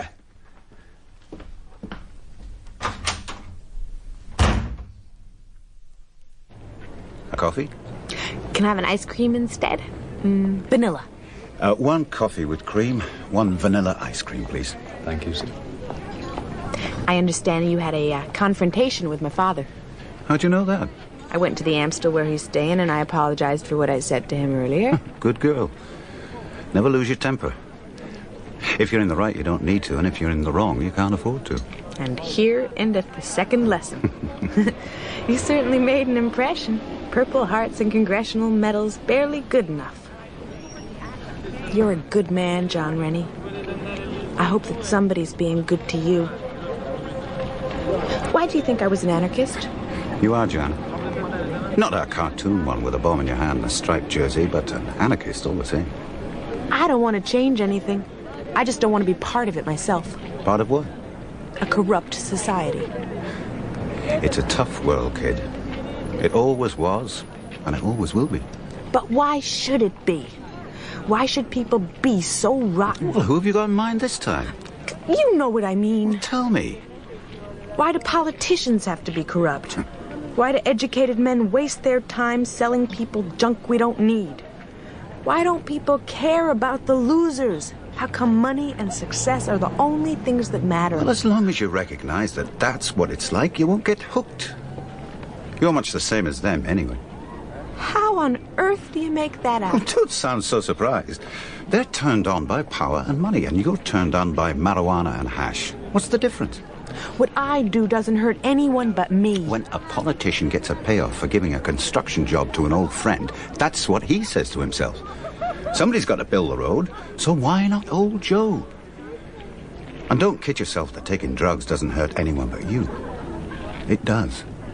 And you know it. 1 coffee with cream, 1 vanilla ice cream. Thank you. You're a good arguer, John Rennie.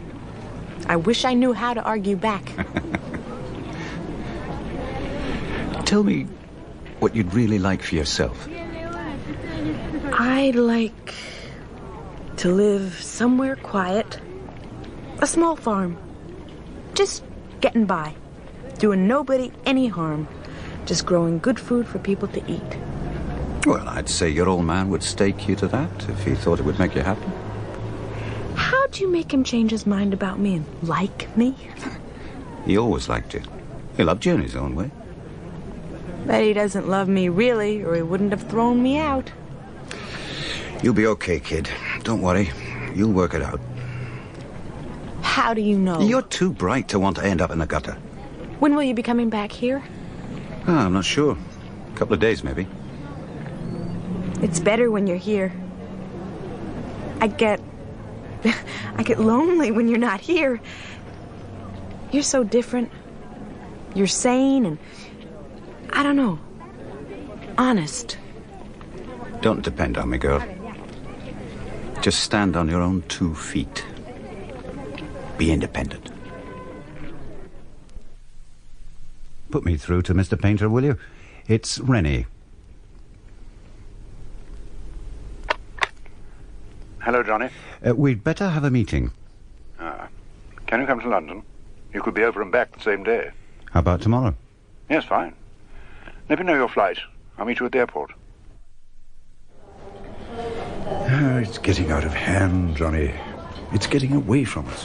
What do you want me to do? Well, you've eliminated the idea of offering him money, I gather. He's got more money than the total SIS budget for the next 10 years. I've never met a rich man who wasn't greedy for more, Johnny. Not Kaleem Saeed, I assure you. Then what about physical pressure? Grab him, give him the works. The people holding Mason wouldn't give a damn whatever we did to Saeed. Would he himself? Well, he's not hero material, if that's what you mean. But it would be pointless. He could scream his head off and the others wouldn't give a damn. So what are we left with? You tell me.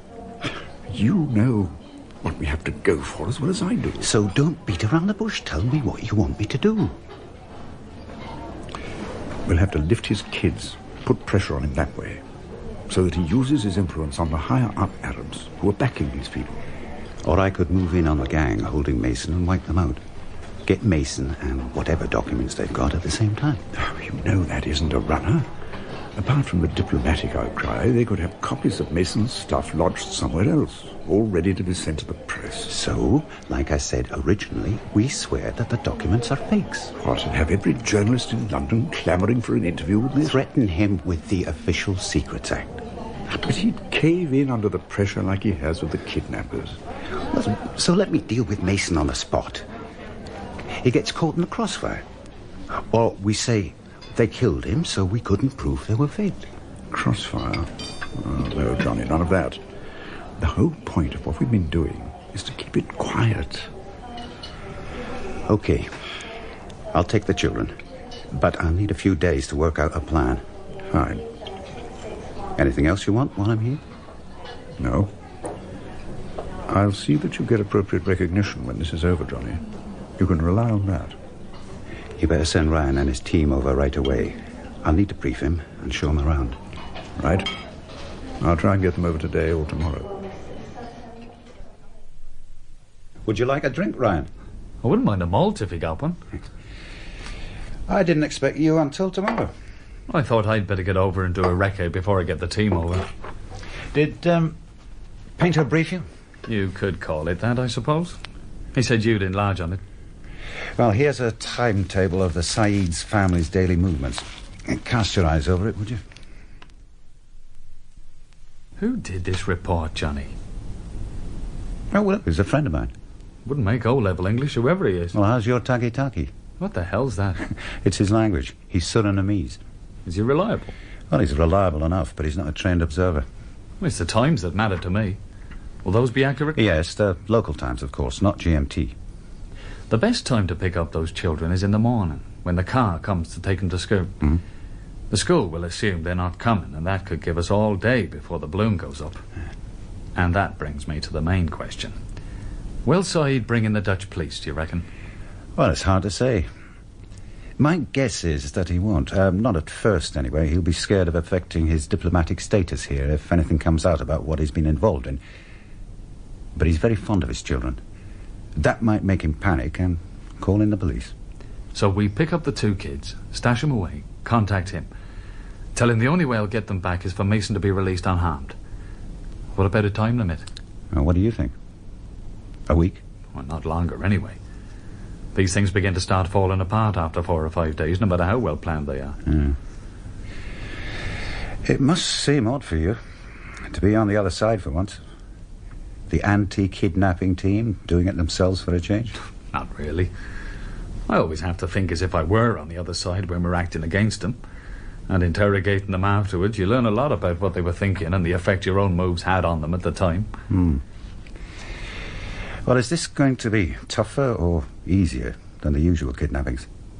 Picking them up should be easy.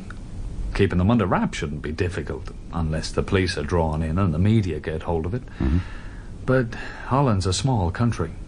Everybody knows everybody. And when you're dealing with fanatics, you can't rely on previous experience. We've got 2 lots of fanatics here. The psychopath is actually holding Mason, and the lunatics back in Damascus who are supposed to be in charge. Will the Arab on the boat do what Khalim Saeed tells him to do? Will he do what even his masters tell him to do? It's going to be tricky. I'm afraid that's going to be your problem, Johnny. I'm going to be responsible for the washing up. When can you start? I'll move out of here tomorrow and find myself a place. I'll want a day's observation myself, and then I'll get my chaps over and brief them. Say 4 days from today, 5 at the worst. Well, the sooner the better, Mike. It must be getting a bit hairy on that boat. OK. I'll phone Painter from the consulate now and get my chaps over early tomorrow. I'll find him a place outside Amsterdam while I'm waiting. And do you need funds? No, we've got our own sources over here already. Painter fixed that yesterday. I'll move out myself tomorrow, if you can put up with me tonight. You're welcome to use this place any time you want, Mike. You know that. I'll see you later, then. Oh, is it okay to give Lambert this address and telephone number? Hey, he's got them already. Fine. This is marvellous smoked salmon, Johnny. I must take some back with me when this caper's over. How's that beautiful wife of yours? Oh, she's fine. Wouldn't approve of this little job, though. Why not? Well, not many women would go along with kidnapping kids. Do you know Mason? I met him a time or 2. Nice enough chap, but a bit wet, I thought. Have you met his wife? No. I've seen a photograph. A real cracker. You know they're splitting up. Divorce and all that. No, I hadn't heard. Happens to the best in this game. Par for the course. Khalim Saeed, the children's father, seduced Mason's wife just to double-check that he was SIS and the right guy for them to kidnap. What's an original story, anyway? Mind you, she looked a bit of a sex pot in the photo. Saeed isn't some innocent bystander. He's the go-between for the Arabs. It's all the same to me, Johnny. I couldn't care less about what he's been up to. Well, we're going to need portable transceivers so that you and I can keep in touch. My technical guys bring in 4 pairs over. They'll be here in the morning. Oh, excuse me. Yes? It's Painter, Johnny. Can you hear me all right? Yes, loud and clear. I had a message through about an hour ago from our friends in foreign parts. They're going to renege. Not said in so many words, but strong indications that way. Tell your Irish friend there that the sooner he gets cracking, the better. Got it? Understood. A message from Painter. He's had a tip-off from our boys on the spot that the Arabs are going to renege on the deal. He asks that you act as soon as possible. If they intend reneging, they'll wipe out Mason before they pack it in. I'll pack my bags tonight and meet my chaps in at Schiphol. Mm-hmm. They're coming in on a chartered plane from Biggin Hill. I'll send my guy round here about 11 tomorrow morning. He'll go over the portable with you in case it's one you don't know.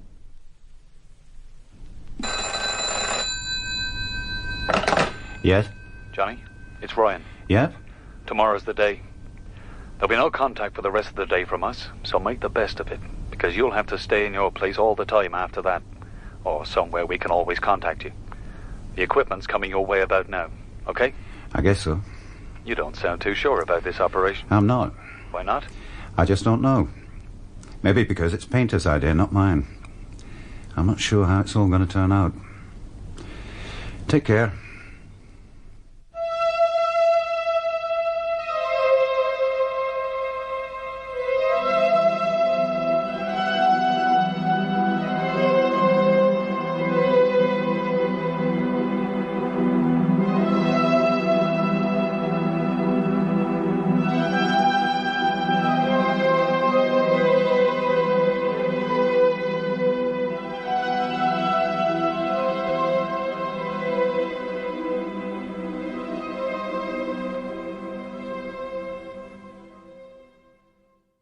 This video was uploaded to the channel, Thinking Out Loud. Please like, comment and subscribe to the Thinking Out Loud channel. Thank you.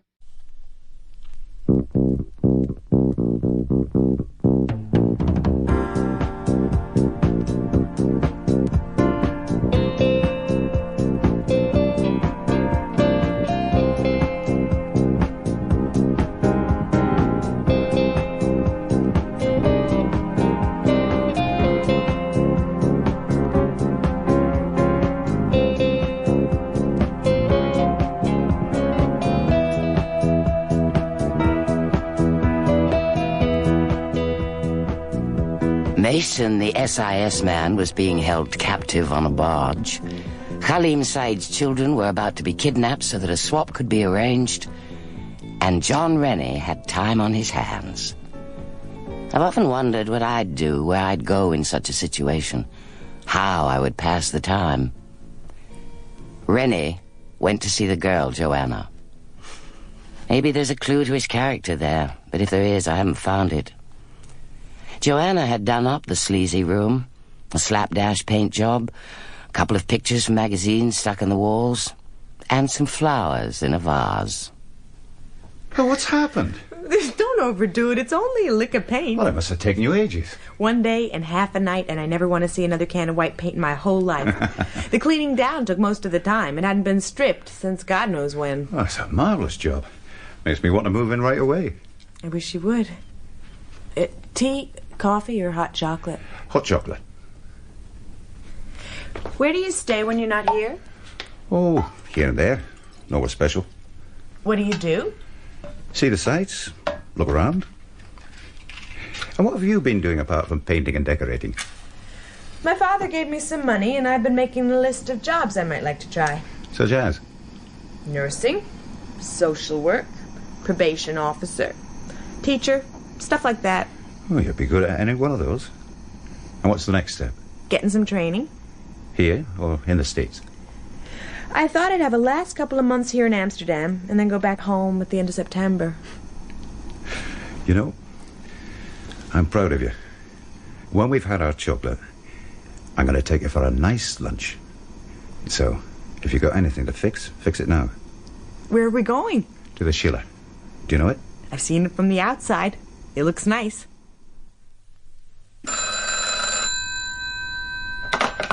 Rennie? It's done. We've got him. You can start. Thanks. I'll notify Painter. I'll keep in touch.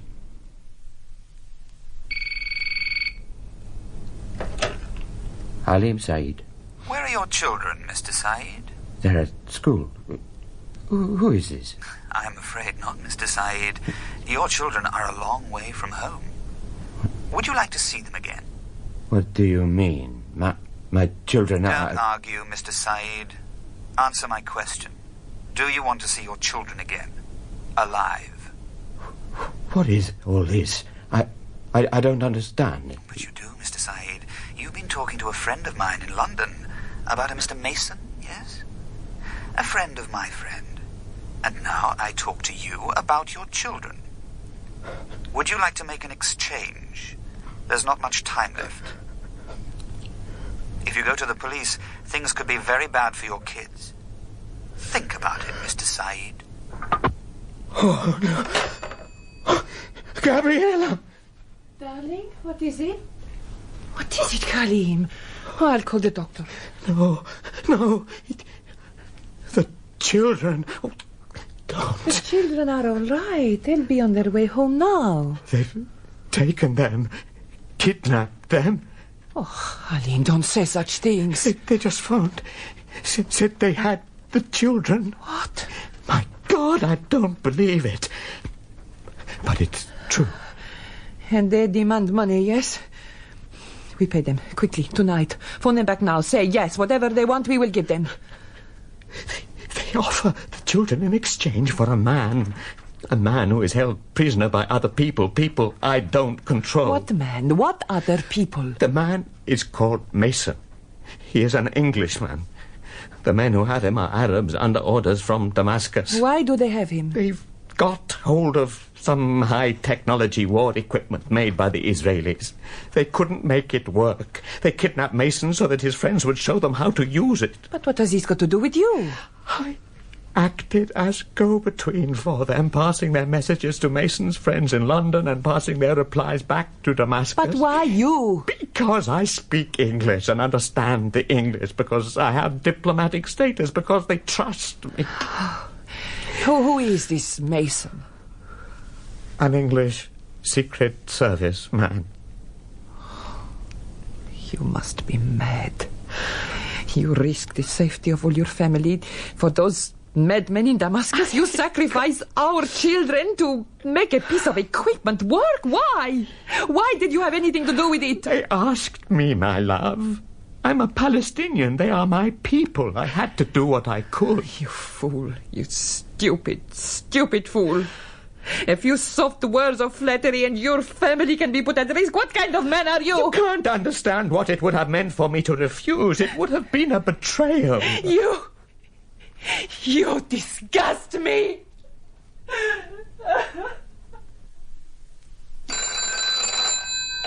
Can I help you? I want to speak to Mr. Painter. I'm afraid he's not available at the moment. When is he available? Maybe I can help you.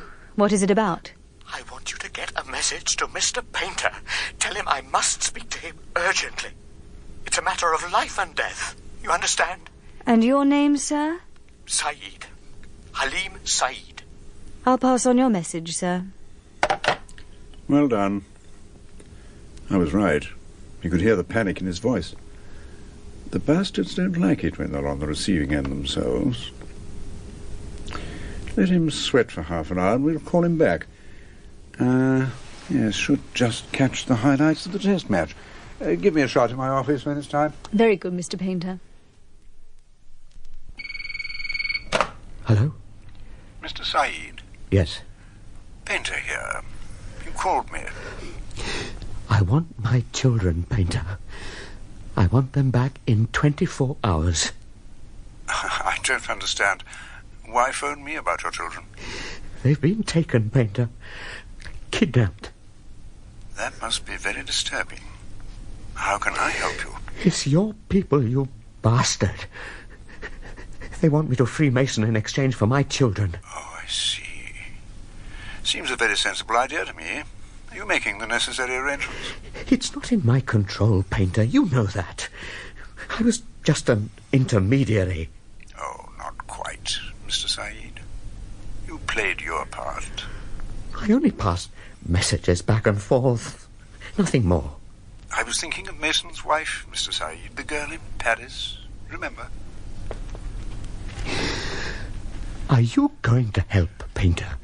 Or do I go to the police? You'd have a lot to explain to the Dutch police, Mr. Saeed.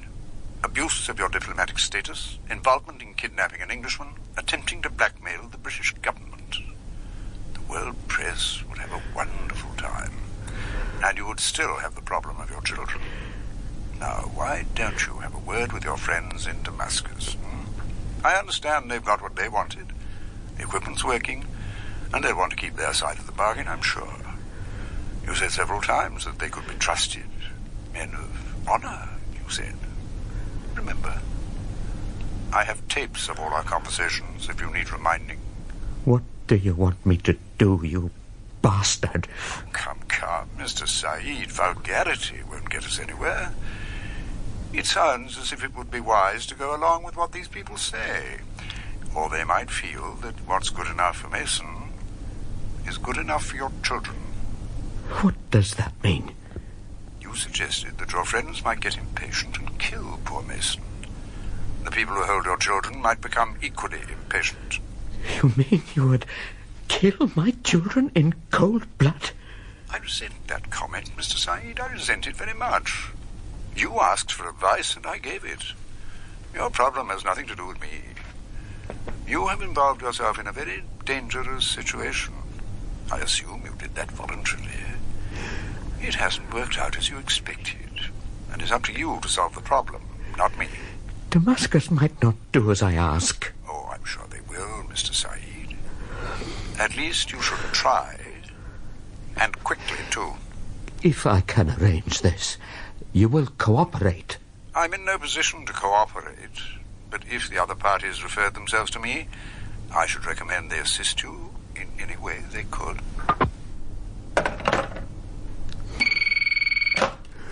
Halim Saeed.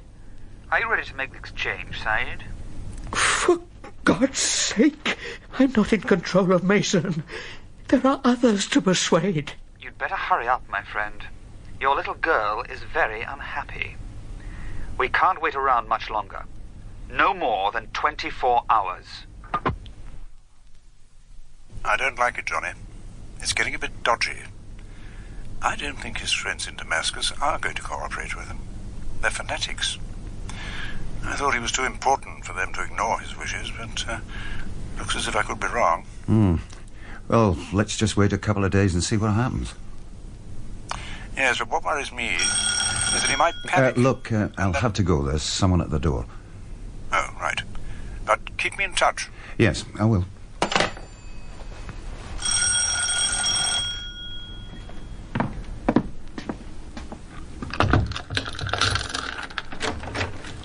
Mike, what the hell's going on? We've got a problem, Johnny. I'm not sure what to do. Oh, come in. Sit down. Whiskey or gin? Oh, whiskey, thanks. Oh, what's the problem? It's Saeed's daughter, Nadia. When she came to, she was obviously in a bit of a state, trembling and crying. Here you are. Thanks. She wouldn't eat anything. We put her to bed, and this morning she seemed to be awake. At least she got her eyes open. And that's how she's been ever since. She's breathing okay. Her temperature's normal. But she doesn't speak or move or show any signs of recognizing anybody. We brought her brother in, but she didn't respond. And what do you think it is? I don't know. It's like she's in a coma. I'm not a medic, but it looks like some kind of trauma to me. Well, have you tried sitting her up? Moving her around? Well, she's just limp like a rag doll. She couldn't stand. And how's the boy? He's okay. Seeing his sister like that upset him, but he tried not to show it. What have you got in mind? Give her another day. Maybe 2. And if she doesn't improve, we'd better fly in one of our own doctors. How much longer is it going to take? Well, it's stuck at the moment. Saeed's mates in Damascus are not cooperating. I'd better get back, Johnny. I'll keep in touch if there's any developments you need to know. By the way, Painter said in London that it might be necessary to tape an appeal from his kids to play to him. I've got a cassette recorder if you need it. Oh, forget it, Mike. We haven't sunk that low. Yet. Adele, why have you got the close notice on the door? I'm not opening today. Any chance of taking you for a meal? Thanks for the invitation, Johnny, but I'm afraid I'm not in the mood. What's the matter? I promised to stay around near Gabby today. Well, let's take them for a meal, too. Oh, something dreadful's happened, Johnny. Gabby's out of her mind. What's happened? Oh, I promised not to tell anyone. Would you help them if they asked you to? Well, how can I say, Adele, when I don't know what it's all about? Would you do something for me? Walk around the block for 10 minutes while I phone Gabby. Sure. Is 10 minutes long enough? Yes, ample. Gabriella wants to see you. She's coming here in a few minutes. Against Halim's wishes. He says he'll divorce her if she speaks to you about their problem. What is the problem? She wants you to find her children. They've been kidnapped. She'll pay you herself, anything you ask. Let me talk to her first. Please help her, Johnny. I can't bear to see her so distressed.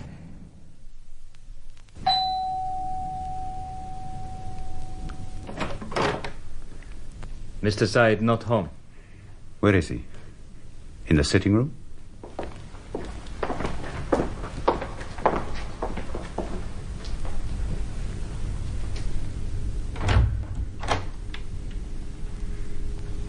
Hello, Kalim. I don't want you to help, Mr. Rennie. I haven't offered you my help, Kalim. But Gabriella has told me what happened. She's with Adele. She asked me to find the children, but I said I would want to speak to you first. Why pass up a chance of making money? Can we talk? There's no point. Can we talk? I can't stop you. You only have to ask me to leave, Kalim, and I'll leave. There's nothing anyone can do. Not me, not you, not anyone else. May I sit down? If you want. Do you know where the Englishman has been held? Yes. He's on a boat on the Hilversum Canal just above a boating lake called Lostrechtsee. Could you take me there if it was necessary? Yes. Could you show me on a map where it is? Yes. How many of your men are at the boat? They're not my men, Rennie. They are not my men. How many men, Kalim? So far as I know, there are 5. All Arabs? No, only one Arab. He's in charge. Would he obey an order from you? Of course not. He would laugh at me. Who put him in charge? The people in Damascus. What did they say when you spoke to Damascus? They were cool. They said they would consider it and let me know. When will they let you know? God knows. They didn't say. How did you leave it? The second time I cursed them. I swore that if they didn't do it, I would never lift a finger again for Palestine or any Arab country. How important are they? How near the top? 3 steps down, thereabouts. What other governments are involved? What about the Ayatollahs? They know. They supplied most of the funds, but they're not involved otherwise. Could you prove that Damascus and Tripoli are involved? Not on paper. But you could give details of who approached you? Yes. Gabby said that the Arab who's got Mason wouldn't carry out their orders. Do the people in Damascus know that? I'm sure they do, but now they don't want to lose face by having their orders refused.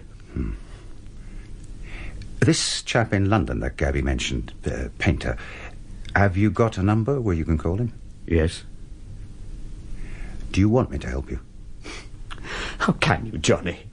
Nobody can help me. I think I can. In fact, I'm sure I can. Why should you get involved? Do you want me to help you or don't you? I'm used to dealing with this sort of situation. I could probably have your kids back in a couple of days. What could you do? The first thing is for you and Gabriella to move out to a hotel, somewhere out of the centre. The Amstel would do fine. Why, for God's sake? I've got to be here for the phone. Your friends in Damascus will be getting scared that you might bring in the police or talk to the press. They never live it down. They'll want to wipe you out, both of you. They're friends of mine. Why did you get involved with this, Kalim? For the sake of my country, Palestine. And that's the way they'll swear their consciences when they have you both killed. It'll all be in a good cause. And if we move out? I'll take over here. I'll negotiate with Painter. I suppose you're used to this sort of thing because of your job. Yes. And you're emotionally involved. They know that. They know how vulnerable you are. Let me go and talk with Gabby.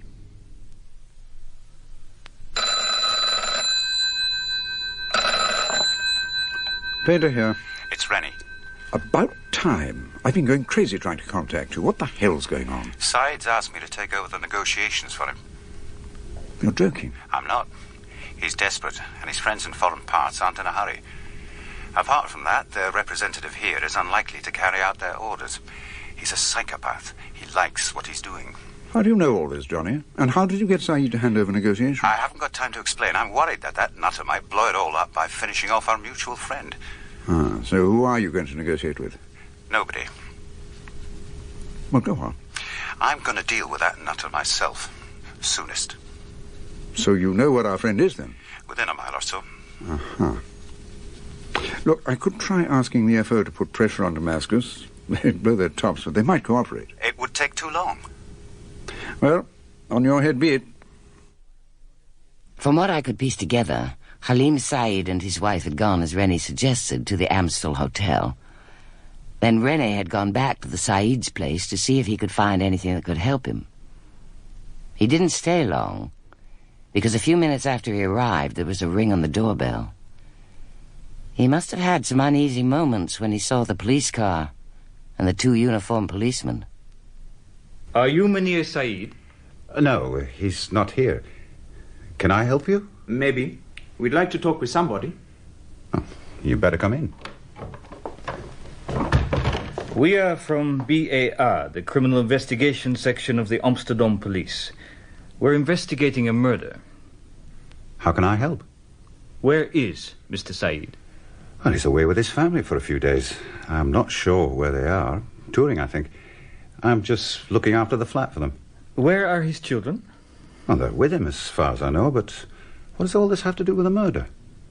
A taxi driver was attacked and made unconscious with some chemical. He had a weak heart.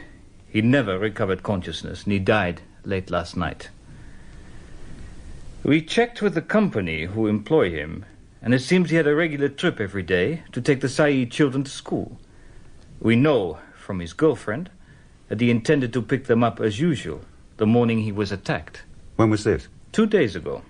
Well, the Saeed children haven't been to school all this week. We know that.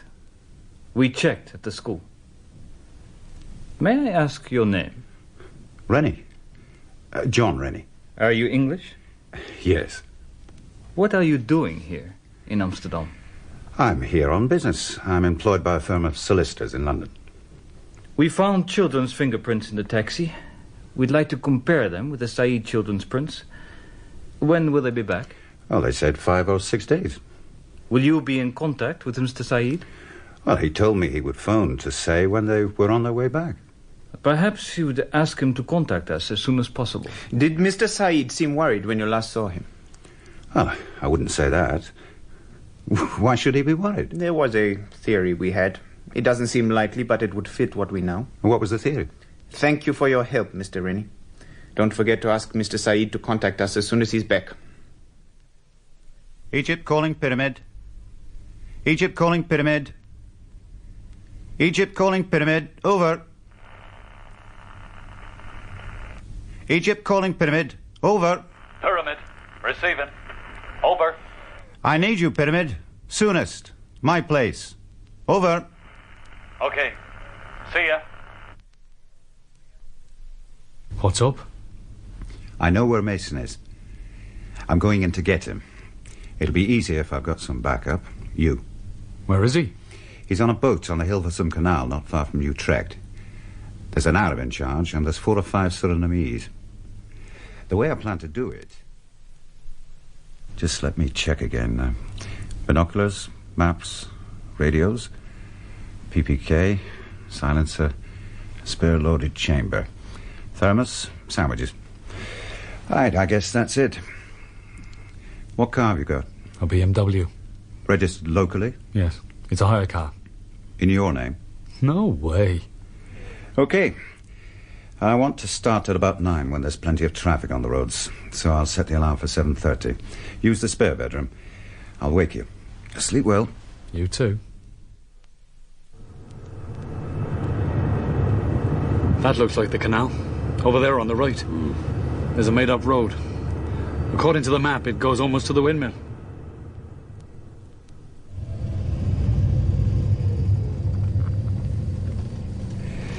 I think this is near enough. We'll have a coffee from the thermos and then see what's going on.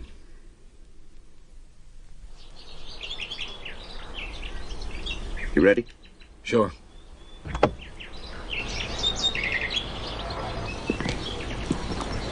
How far along is the boat? About half a mile past the windmill. When we get to the windmill, we'll go up the embankment and use the fields. Then there's no chance of them spotting us.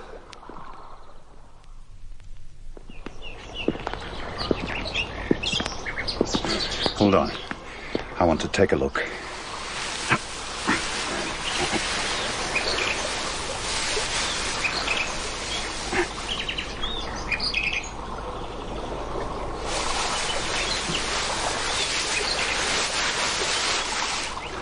They're about 100 yards further on. There are 3 boats. Ours is the middle one, a big wide barge. You stay here and I'll get a bit closer. Take the gun. I won't need it. Just hang on. I'll be about 15 minutes.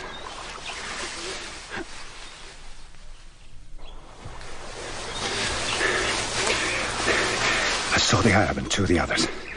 They all look as though they're doped to the eyeballs. Well, let's go back to the car. We'll wait until it's dark. When we've got Mason back to my place, you go and get Saeed's children. I'll contact him at the hotel. When I call you, take them back to him. How's the girl, by the way? No better, no worse. She won't talk. They made her drink tea, but that's all she's taken. Did you know that the taxi driver had died? You're kidding? We just chloroformed him. Seems he had a heart condition. The police came to Saeed's place when I was there. When we've got Mason, you'd better light out as soon as you can.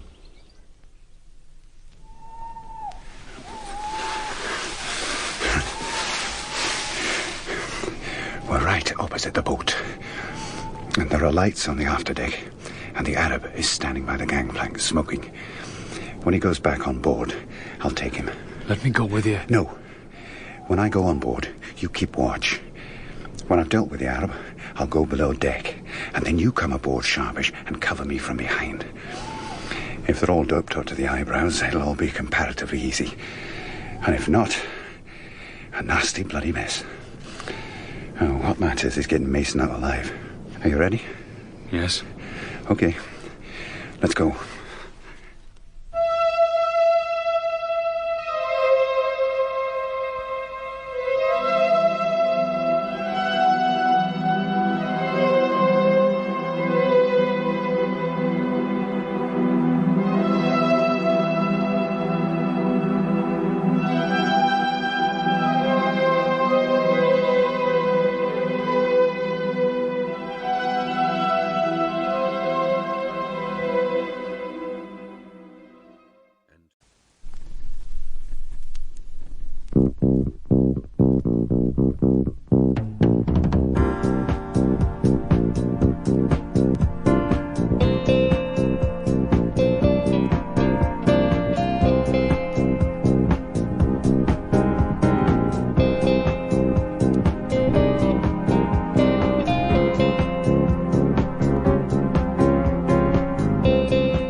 I can't see the Arab. On the bank, at the side of the gangplank, you can just see the white of his shirt. Yeah, I got him now.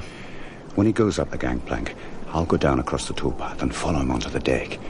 As soon as you see me tackle him, come on board and cover me when I go below deck. Okay. There's no sign of any of the others. They're obviously not expecting anything. They're probably doped up in their bunks. They're all on opium, according to the reports I've had. Look, he's walking towards the gangplank. I'm off.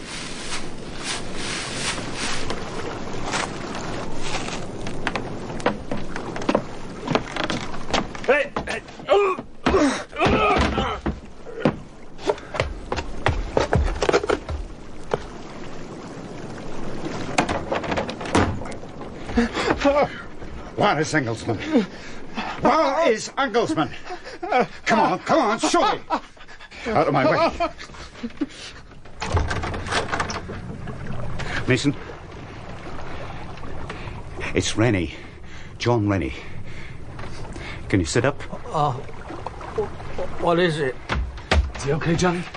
Give me a hand. Sit him up. Oh, God almighty. What the hell have they done to him? Help me carry him off the boat. You take his feet. Okay, Mason. Don't worry. You're going to be okay.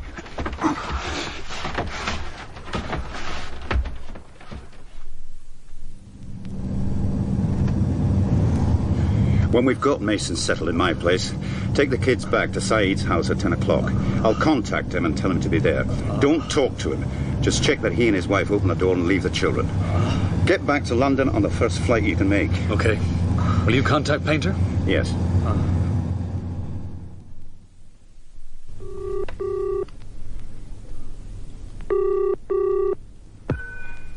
Duty officer. Painter, Rennie here. I'll transfer you. Hold on.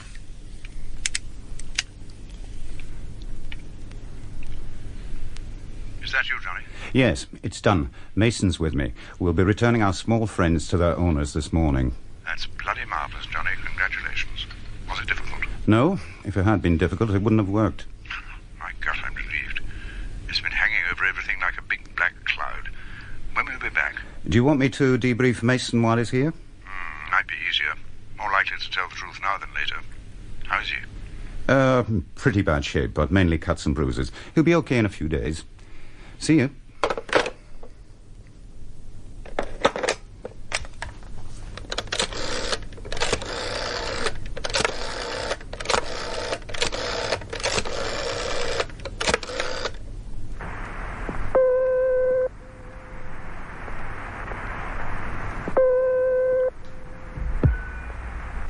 Amstel Hotel, goedemorgen. Suite 240, please. One moment, sir.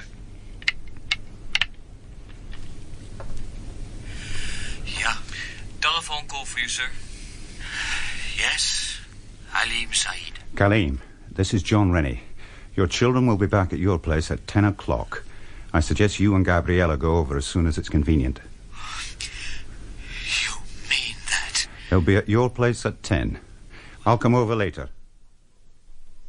Tell me how you did it, Johnny. Just forget it, Kaleem. Just be glad they're back. Did you have to pay a ransom? No. Just forget it. The Englishman has been handed over to his friends, and that's the end of it all. How can I repay you, Johnny? Well, just do what I say. Forget it. All of it. You still look very down. What's the matter? It's Nadia. She doesn't speak. She just sits there and looks at us. Gabby's right at the end of her tether. I just don't know what to do. Have you got a flat or a house in any other country, Kaleem? Yes, I've got a house just outside Los Angeles, a flat in Geneva, and a house in Amman. Well, I think you all need a change of scene, and you need medical advice. Whatever doctor you use, you need to tell him as much as he needs to know about what's happened. If you use a Dutch doctor, he's going to feel a conflict of interest between his discretion to you and his patriotic duty. I suggest you go to your place in California and find a good physician there. We can't go on like this, Johnny. I thought it would be a day of celebration, but it's been dreadful. Not just little Nadia, but Gabby, too. She blames me for everything that's happened. I just can't take any more. Would you like me to take care of your flight arrangements for you? How soon could you get us away? Where to? To the States. Let me use your phone. You put Gabby in the picture. How long do you need to get ready? We can leave in half an hour. We have all we need at the other house. The tickets are waiting for you at the KLM desk at Schiphol. Thanks, Johnny. Thanks for all you've done for us. I hope things improve when you get to California. Sounds like your taxi. I'll get on my way. Come and see us sometime. You'll always be welcome at my home. Salam alaikum. I think that's enough, Harry. How are you feeling now? You look a lot better than when we carried you off that boat. What do they intend to do when I get back to London, Johnny? Well, I guess they'll give you at least a couple of weeks' leave. I mean, after that. Will they chuck me out? Oh, there's been no hint of that. They won't like it that I gave them Painter's identity and telephone number. Maybe not, but there were mitigating circumstances. Does Fleur know what happened to me? No. She doesn't even know you went missing. She just knew I was trying to contact you. Do you think she'd be sympathetic if she knew what they'd done to me? Yes, I'm sure she would be. But, she's burned her bridges, and yours. There's no going back. You mean the other men? Not just that. She closed her mind to any reconciliation way back. She signalled that when she moved to Paris. She was closing the door on London and on you. I still love her. Look, Harry, forget her. It's over. And you'd never have succeeded anyway. Not even if you'd given up your job. There would have been some other excuse. You didn't like her then? It's time you were off to bed. I'm going around to see a friend of mine who runs an art gallery here. Don't answer the doorbell or the phone. I'll be back in about an hour.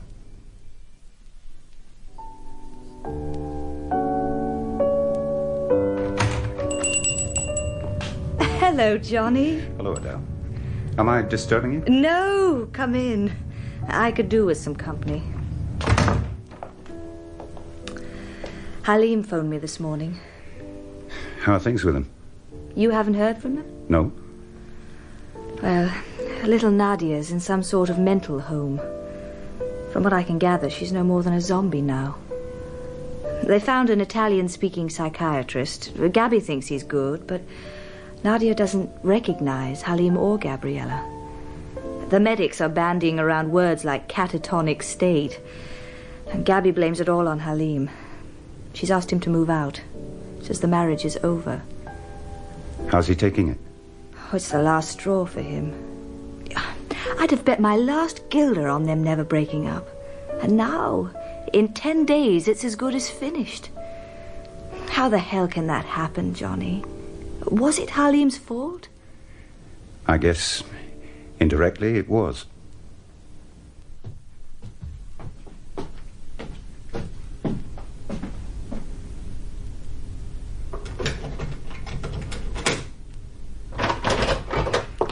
Johnny! Hello, Joanna. I thought you must have gone back to England already. Has something happened? Why'd you ask that? I'm not sure. Your eyes. They look sad. Your whole face looks sad. What is it? Oh, nothing that you need worry your head about. I heard from my father a couple of days ago. Said to give you his good wishes if you were still around. That's nice of him. What have you been doing? Thinking, mainly. Like you said I should. It's great to see you again.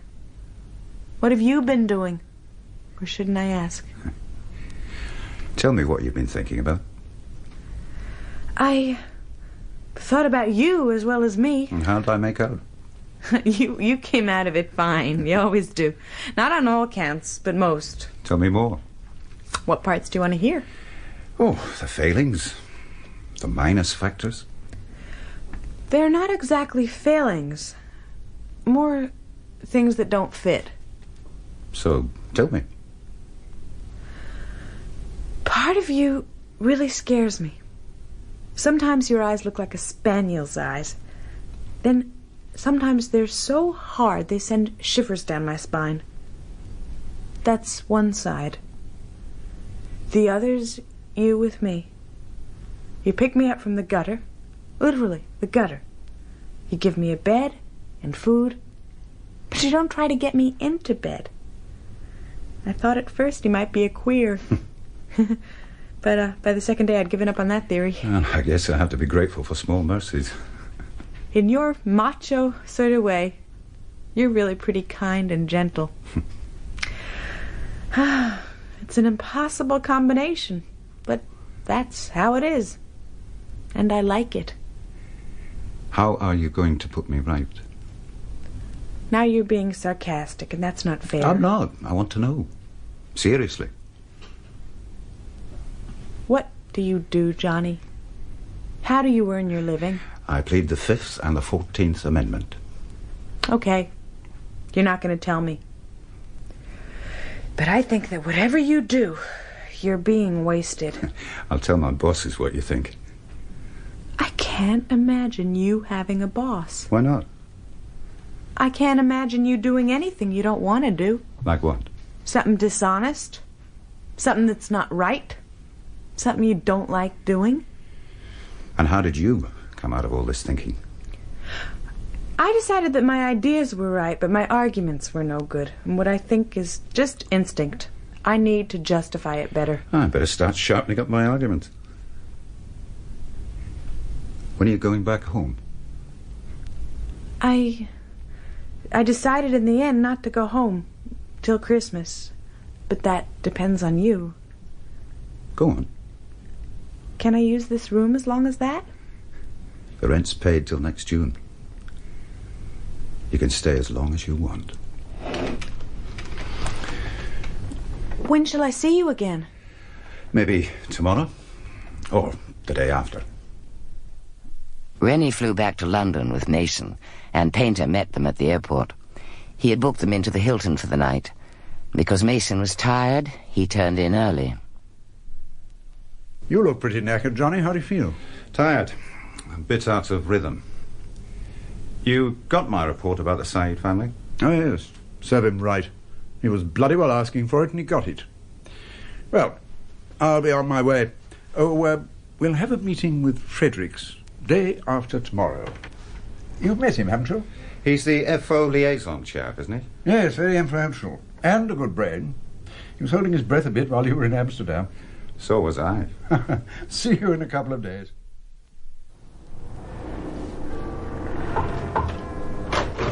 Mr. Painter and Mr. Rennie, Mr. Fredericks. Oh, come in. Do sit down, both of you. Thank you. Now, Rennie, I want Mr. Fredericks to hear from you directly. Before I do that, I'd like to make a statement. About what? About the operation. Oh, is this really necessary, Rennie? This is only an informal debriefing. I'll make it brief. I want to dissociate myself from this operation. This operation?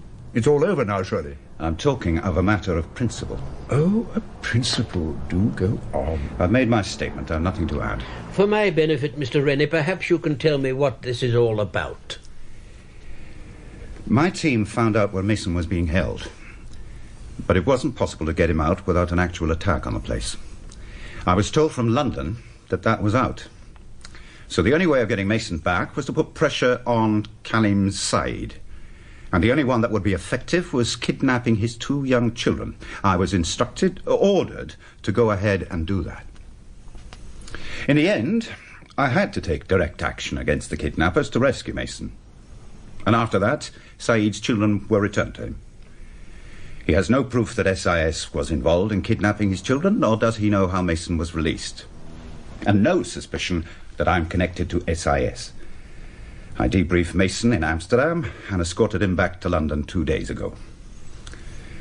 Those are the basic details. I'll be making a full report when I'm back at the office. I can't see any reason why... It sounds a well-planned and well-executed operation, Mr. Rennie, if I may say so, as a mere bystander, so to speak. So tell me now why you want to be dissociated from it. I've never disputed or even questioned an order from Mr. Painter or anyone else I've worked for in SIS. I didn't see it as either my role or within my status to question orders. But when it came to lifting the 2 children, I was reluctant. Mr. Painter knows that. But when I was told to do it, I did it. I want to make clear that I'll never carry out an order in future that I find abhorrent. And if anybody wants my resignation, they can have it right now. In that case... You are a valuable and much respected member of your department, and your views will be borne in mind. Am I right in thinking that it was the taking of the children that you disliked? Yes. The little girl is in a mental hospital. The Arab's marriage is virtually over. Oh, for God's sake, Johnny. The Arab was in it up to his neck. It works both ways, you know. Kidnapping and threats are a dangerous operation. It's all very well his bemoaning his fate when things go wrong, but that's what they all do. How about taking some leave, Rennie? Go and get some sun, somewhere warm. Have you finished with me, sir? Of course. We have, haven't we, Painter? Yes. I'll get on my way, then. Goodbye, Mr. Fredericks. Goodbye. It won't do to antagonize him, Hugo. Let him cool off. You too. We'll have to think how to get him back into line. A little harassment won't do Master Rennie any harm. Anyway, he's not going to be as useful to me in future, whatever he does. Oh, come on. It was you who told me how good he was when I criticized him. One kick over the traces doesn't mean he's suddenly no good. Maybe not. Well, are your people satisfied with how it went? They're not my people. I'm in both camps. Liaison, not partisanship. All I do is act as a humble interpreter, one side to the other. But yes, the FO are relieved that there were no diplomatic repercussions. I suggested an MBE for Rennie, the January list. Services to foreign trade. I got some details of the harassment of Rennie from Harry Mason. Rennie's landlord suddenly wanted him out of the flat. He got parking tickets wherever he went, 2 or 3 a day. And finally, he was walking down Sloane Street one night when a girl spoke to him. She asked if he knew the way to a pub called the Markham Arms. As he explained where it was, a plainclothes policeman appeared from nowhere and charged Rennie with a breach of the peace for accosting the girl, who turned out to be a plainclothes policewoman. The law concerned was 500 years old and seldom used. And it was then that Rennie realized that his bosses were sending him a message. Toe the line or else. He settled back into the routine of his work. He took a week's leave, but his routine medical came up on the 2nd day. Ah, Mr. Rennie. Now, don't stand up, please. Dr. Coombs, I just want to go over a few things and have a word with you. By the way, are you operational at the moment? No, I'm on leave. Well, now, physical fine, muscle tone excellent, blood okay, but a couple of things. Your blood pressure is a bit over your normal, and your reflexes are a bit slow. Now, I'll give you a few pills to bring the blood pressure down, but the reflexes, I'm afraid, we can't help. They'll probably come back, but I suggest you take it easy for a month or 2. I'm a bit worried about the psychiatrist's report. Have you got any pressures at the moment? Oh, just the usual pressures that anybody has. Nothing more than that? I don't think so. The report says marked indecision and some indications of paranoia. What would you say about those comments? Well, I took a short psychology course during my training. I remember being told that paranoia was not a matter of persecution complex, as lay people call it, but of chronic symptoms of extraordinary behaviour from a feeling of being persecuted. What is the extraordinary behaviour that he's observed? I'm afraid the misdescription was mine. I use paranoia in its lay sense, persecution complex.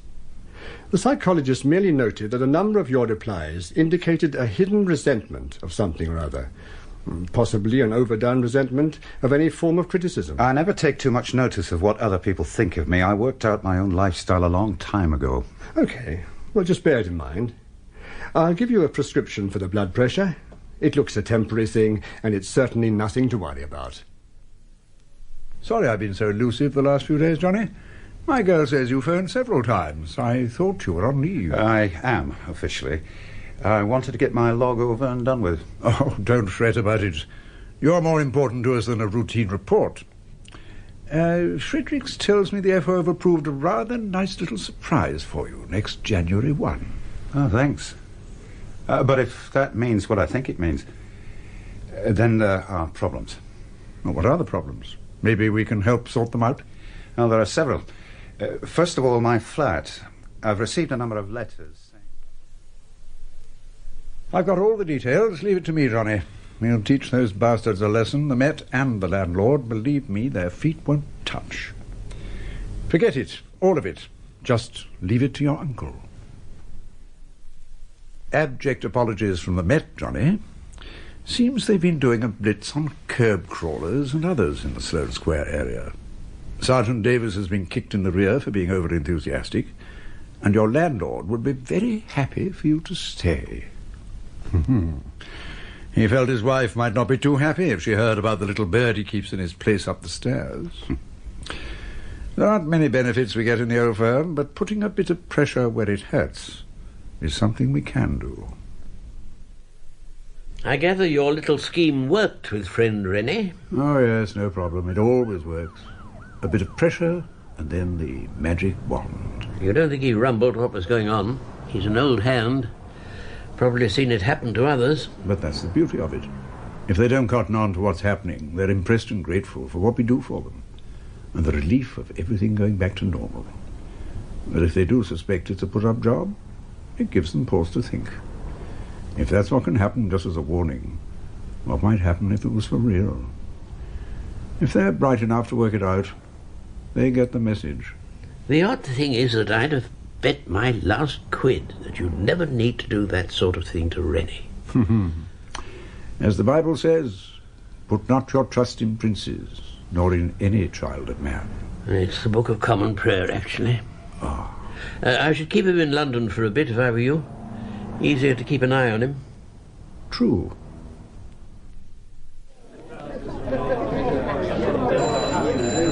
Do you want me to answer it, Hugo?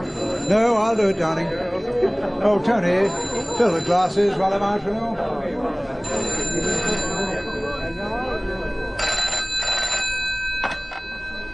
Hugo Painter. You better come round to my place. There's something cropped up.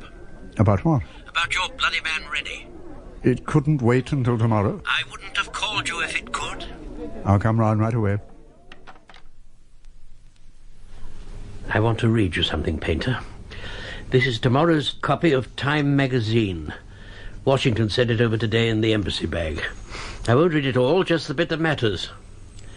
Rumour has it that even England's usually discreet MI6 is not above taking a leaf from the CIA books. Recent unreported MI6 operations in the Netherlands bear an uncanny likeness to the pre-Watergate habits of our own intelligence services. Old habits certainly die hard so far as dirty tricks are concerned. There is also the question of whether such operations receive an official blind eye. What do you say to that? Just fishing, I'd say. Seeing if anyone rises to the bait. Oh, come on. Somebody's talked. I know who I suspect. Who? Oh, don't give me that, Painter. I have to respond to this piece. What do you expect me to do? Well, say it's a shot in the dark. Oh, you must be out of your mind. I've personally put my name to a recommendation for an MBE for Rennie in the next honours list. Did you say what it was for? Well, of course I bloody well did. I didn't give details, but I mentioned a very delicate operation in Amsterdam. Has he put in his resignation? No. I put that bit of mild harassment on him and he came into line. He was just strung up from the operation. Rennie's not the kind who gets strung up from operations. You know that as well as I do. You were always on about his loyalty and dependability. You were sure you knew him inside out, but you were wrong. He's a loner, and he doesn't lay his cards down on the table. I didn't trust him way back, and I don't trust him now. You can say I'm prejudiced, and maybe I am. But I'm right as well. So let's stop playing games. All right. What do you want me to do? I want you to put the real bite on him. Show him that if he breathes one word out of place, he's going to get the full treatment. And put somebody on to keeping an eye on him. Not a team. He'd spot that. But give him the works. Mm-hmm. And what will you tell the FO people? That's my worry. You just do your part, and don't let him make any more waves than he's done already. Do you want me to confront him about this piece? No. Let it lie. Just do what I've told you, and keep me in touch. We've not heard the last of this. Do the wrong thing with him, and you've got big, big trouble.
got to know Harry Mason quite well. I kind of liked him.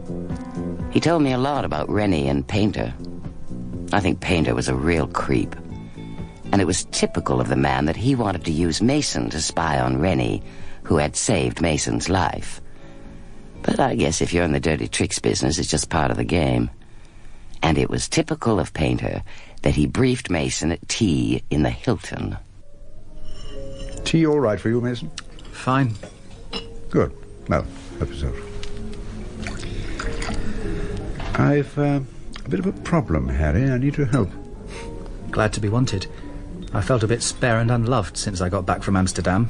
Yes, well, that's only natural. But oddly enough, the problem comes out of what went on there. Not my favourite place, Amsterdam. No, I'm sure it isn't. But the problem's here in London. Your friend Rennie, as a matter of fact. I don't think he sees me as a friend these days. I'm a bit of a broken reed in his eyes. Ah, yes.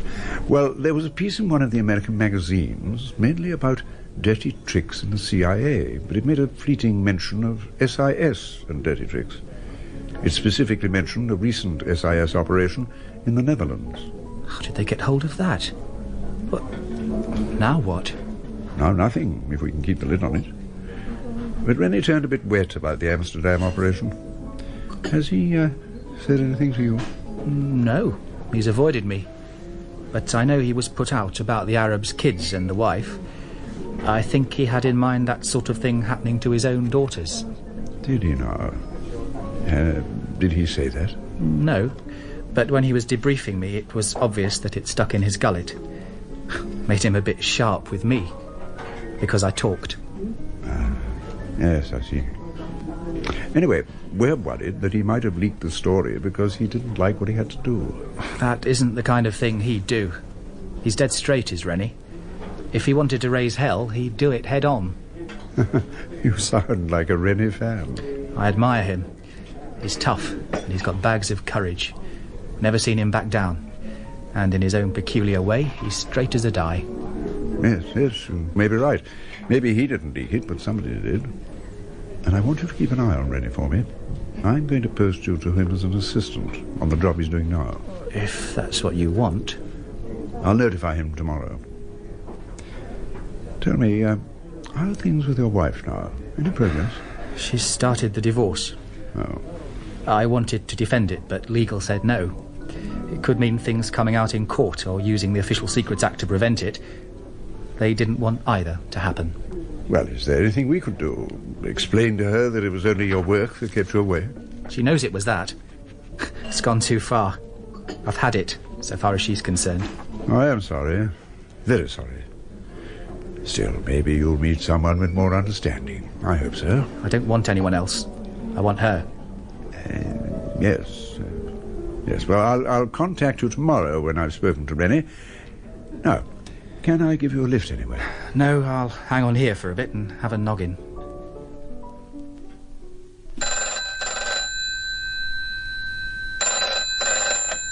Rennie speaking. Is that you, Johnny? Yes? It's Mary's mother, Johnny. Mary and the girls are with me. She's in a state. Can you come over now? Oh, what's the matter? Is she ill? She said not to talk about it on the phone. I'm very worried, Johnny. I'll be there in about an hour. Just keep calm, all of you.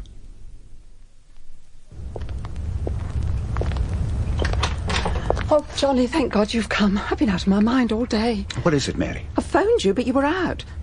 Don't go in. The girls are still up. Let's walk round the block. Leave the door. Is it safe, do you think? Of course it is.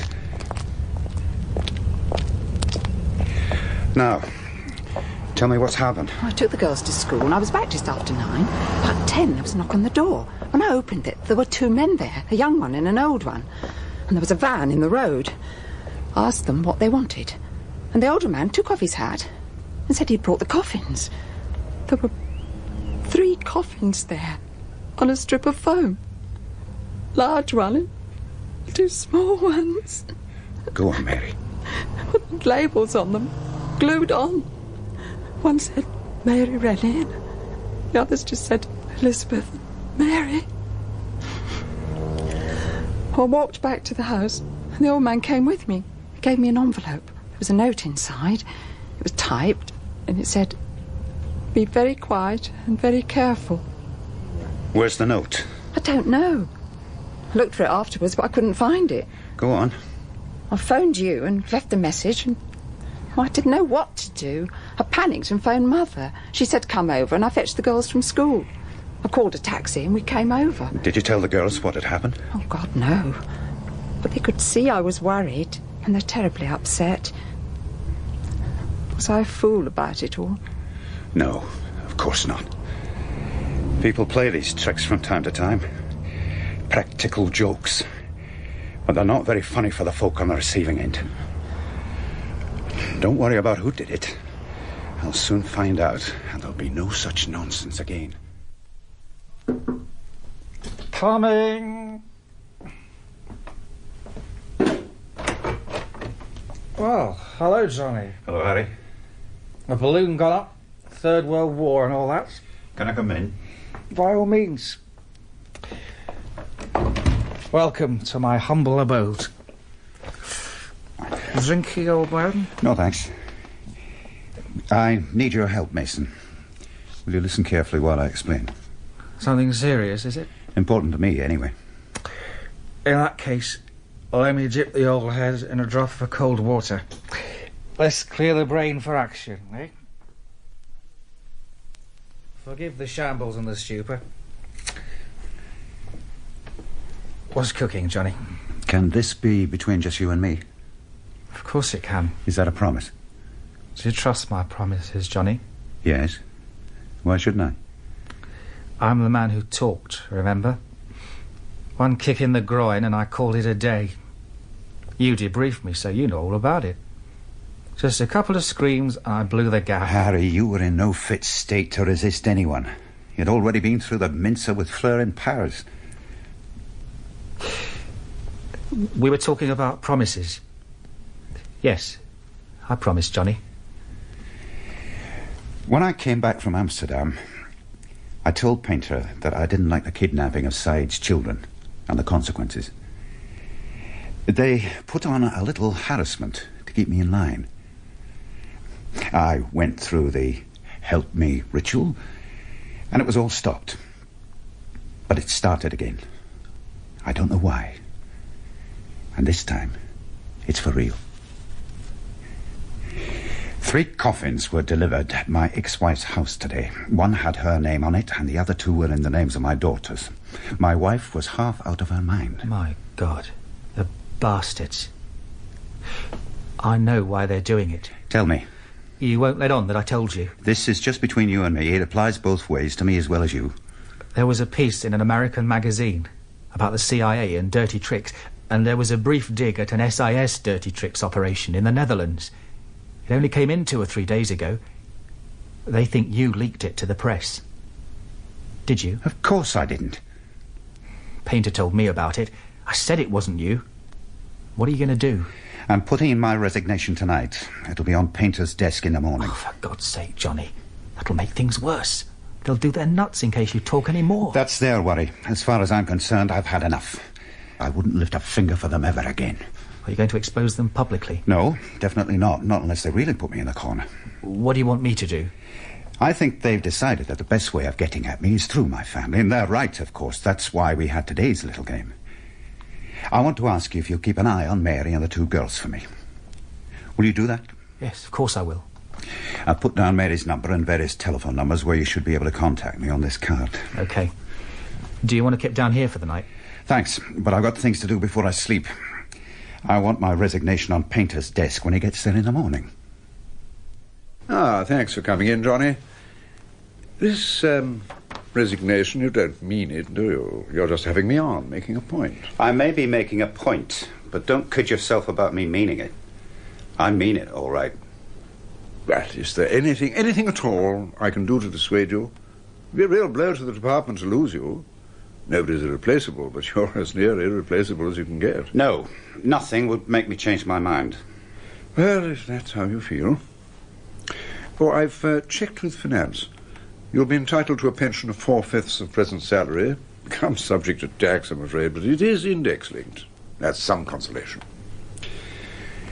You know, I really am sorry about all this, Johnny. You sure you're all right? How was your medical? Okay. What if I suggested 6 months' leave on full pay? I'd tell you to stuff it. Well, in that case, all I can say is thanks for all you've done, and good luck for the future. But I'd be very remiss if I didn't tell you that we're all very concerned about the state you've been in for the last few weeks. Is that all? Yes. Dr. Coombs? No, I'm in a meeting. Tell him I'll ring him later. I don't know, about an hour? Thank you. You know Mr. Fredericks, I think, Foreign Office Liaison? Yes, we have met before. How do you do? How do you do?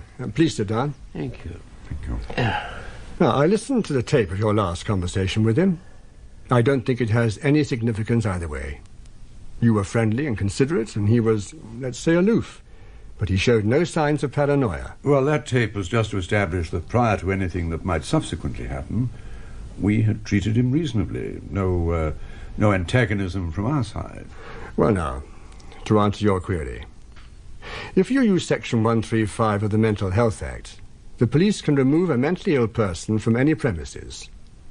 If you use Section 136, any policeman can detain any person found in a public place who he reasonably believes to be mentally disturbed. And after that? Well, he can be held by the police for 72 hours, and that would give you time to apply to a court for a compulsory admission. I assume you'd use your usual influence with the Home Office, and that would be that. From what you told me, there's no problem of next of kin. Ex-wife is not next of kin, and the children are too young. You could even consider Crown Court level, in camera, and get indefinite detention without right to review. Yes, but how long can we hold him? Well, provided that it's a recognized mental institution, he can be held permanently. And a compulsory patient can be treated against his will. And is our place at Loch Gar a recognized mental institution? Of course.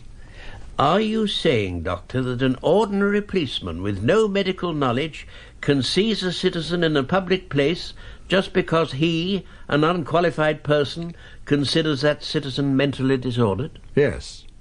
That is what I'm saying. And he never has to justify the arrest before any court? No. That's what the Mental Health Act 1959 provides for. Some people have suggested that the Act gives unnecessarily wide power to the police. Is it ever used? Oh, yes. Regularly. Especially in the Greater London area. Quite correctly in most cases. Well, now, if I made arrangements regarding the police, would you attend when the arrest took place? There's no legal need to have a doctor there. And it's not an arrest. It's a detention. Yes, I know you explained that, but just as a backup. Well, if that's what the department wished, then I'd attend. As you know, when he had his medical, at your instigation I taped my talk with him, and that establishes my section's concern about signs of paranoia. I'd have said he was a psychopath myself. On what evidence, might I ask? Well, the work he did. He was a thug, killing people ruthlessly. Ah, but he didn't do it out of enjoyment. He killed because people he respected, people in authority, required him to do so. From what you told me about recent events, he is showing acute remorse for the kidnapping of that Arab's children. No psychopath ever shows remorse. He may pretend to if he's caught, and he thinks it will help him, but that isn't the case with Rennie. No, Rennie's not a psychopath. What is he, then? A tough, puritanical man, but otherwise quite normal. No paranoia, though? None at all. He feels harassed by authority, but that's for a very simple reason. He is being harassed by authority. That's why we're here today, gentlemen. We're off the record. I understand your problems, and the law provides you with a solution. But let's not be mealy-mouthed about it. Right.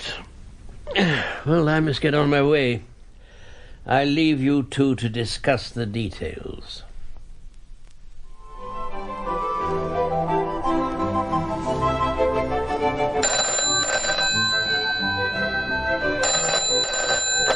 Rennie? I tried you at the office number. They told me to try you at the flat.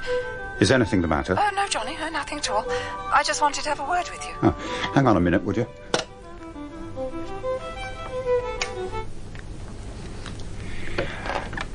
I'll be picking the girls up on Saturday. Will that do? I'd like to see you today. Okay, I'll come over this evening and see you. Or I'd like to see you now. You remember the coffee place you sometimes take the girls to in the high street? Yes. Well, I'll be waiting for you there. The coffee's for you, Johnny. I've sugared it. You sounded a bit tense on the phone. What's the matter? Bad news. The man you phoned me about, Harry Mason, is he reliable? In most ways, yes. Is he a friend of yours? Not a friend, exactly. He works with me. I asked him to keep an eye on you if I wasn't around. I mentioned it to you on the phone. 2 of the telephone numbers I gave you were his home and office. Well, he came to the house this morning. He asked me to warn you about something your people were planning against you. Tell me. Sounds crazy, but he said it was true. A man named Painter has arranged for you to be taken into custody by a policeman and a doctor. They'll claim that you're insane. What? And you'll be sent to a place in Scotland, a mental home, that's run by your people for your own purposes. The one at Lochgarn. Yes, I think that was the name. But they'd need evidence to do that. But they don't. He told me how they intend to do it. Tell me. Well, there's some sort of thing in the Mental Health Act. They'll use a policeman to take you into custody as a danger to the public. They fix things with the Home Office. You'd never be released. Did he say when they plan to do this? Painter told him it would be on a Saturday night, so that if there was any struggle, it would look like they were arresting a drunk. Mason thought it would be this coming Saturday. Anything else? He said that your phone was almost certainly tapped by now, and that I wasn't to discuss it on the phone. He was very upset. He didn't like it, and he was very scared about what would happen to him if they found out that he'd warned you. It must have taken a lot of courage on his part. What are you going to do? It's best I don't tell you, Mary.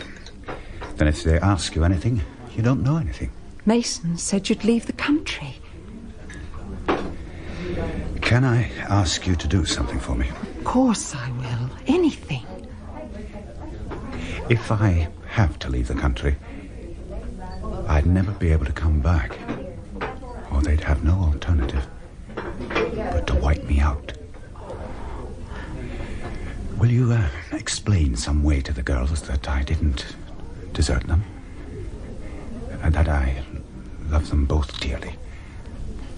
And when they're grown up, they can come and see me if they want to, wherever I am. I'll tell them, Johnny. That means you will go, doesn't it? Do you need any money? No. I've got money in various places, more than enough. I've already made arrangements for my pension to be paid directly to you. If they ask you about phoning today, don't deny it. Say we arranged to meet here, but I never turned up. And say you had wanted to talk to me about more maintenance, and you thought I'd rumbled that and was trying to dodge meeting you. I mean, it seems crazy to be sitting here in this crummy little cafe talking about these sorts of things. I can't believe this is the last time I'll see you. I'll keep in touch. But not using my name. And if it's a letter, the postmark won't be relevant. And I'll have to beat around the bush with what I say. They'll put a check on all your mail for quite a time. You'd better go, Johnny. You'll have so many things to do. You, promise to square me off with the girls? Of course I will. Take care of yourself, Mary. And God bless. When Mary Rennie realized that I wasn't likely to add to her problems, she told me about that last meeting with Rennie. She said that there'd been tears in his eyes when he asked her to explain things to the girls. It was the first time she'd ever seen him so upset. I found out later that he'd gone to the nearest underground station and taken a tube train to a station called Redbridge, and then a taxi to Ilford. He'd gone to see a man named Tommy Parks, who years before had been a forger of documents for SIS. He'd retired some time back and made a living selling his paintings. But he still did a few naughty things on the side in emergencies, and for old friends.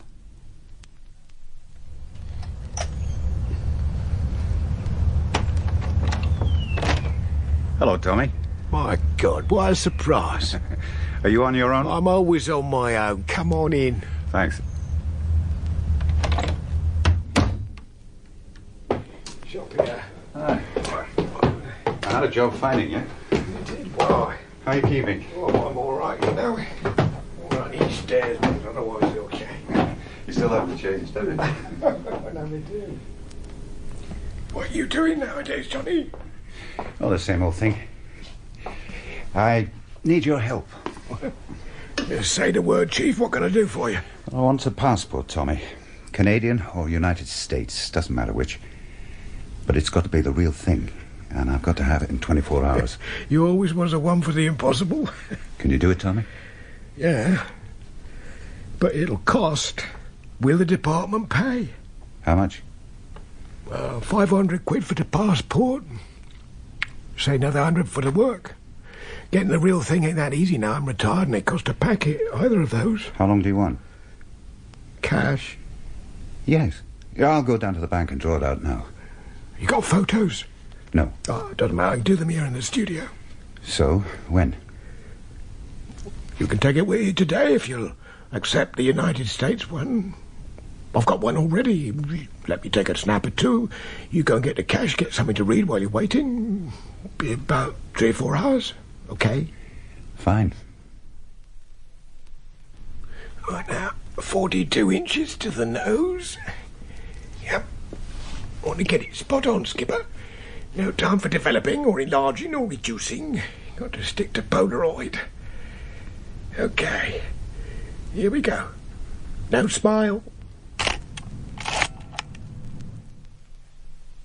There's an Israeli immigration stamp. Do you want me to take it out?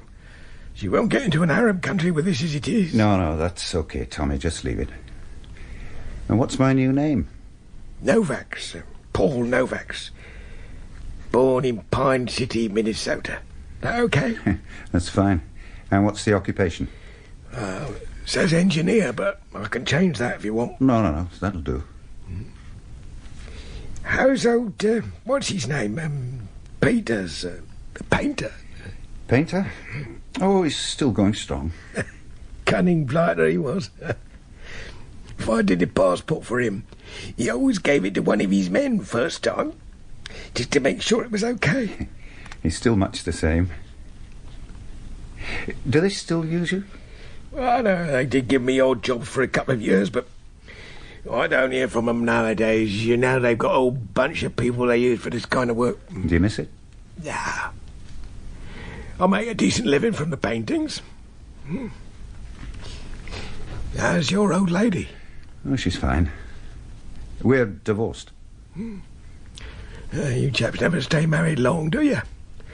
Or do they get fed up hanging around, or you've got some little piece in Berlin or Rio de Janeiro, younger and prettier? I can't blame you. I'd do it myself if I was away all the time.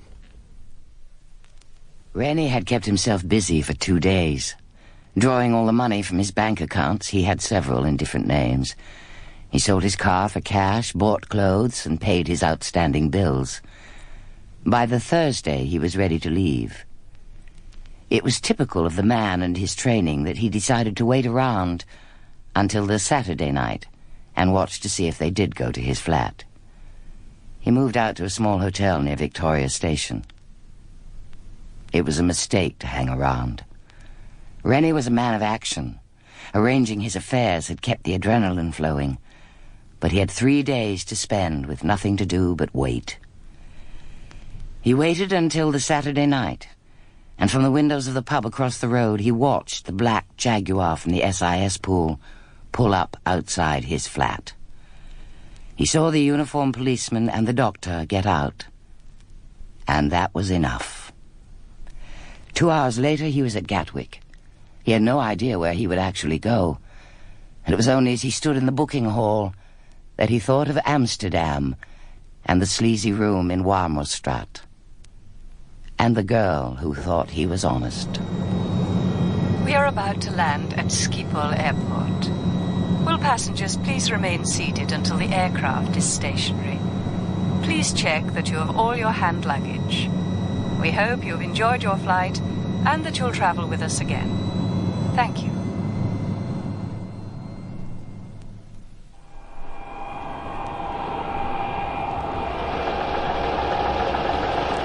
Where to, mister? Can you take me to Warmestad? I'll tell you when to stop. And will you load my bags for me, please? Okay. You come from London? No. Paris. Right, sir.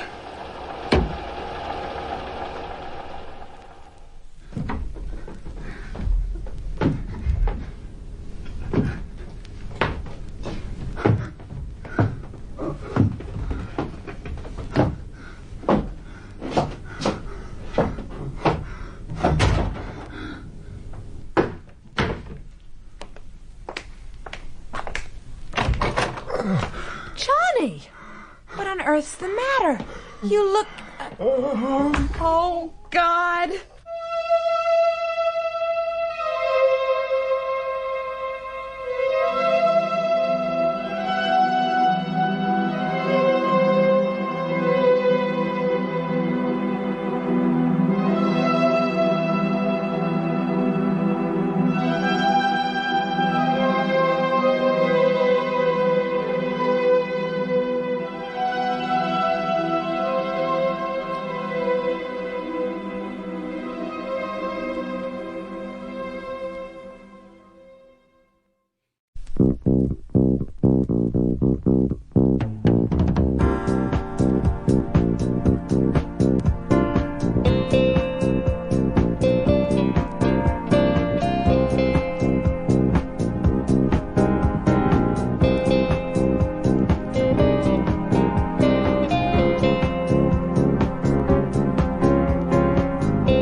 It takes a lot of pressure to bring a man like Rennie to the end of his rope.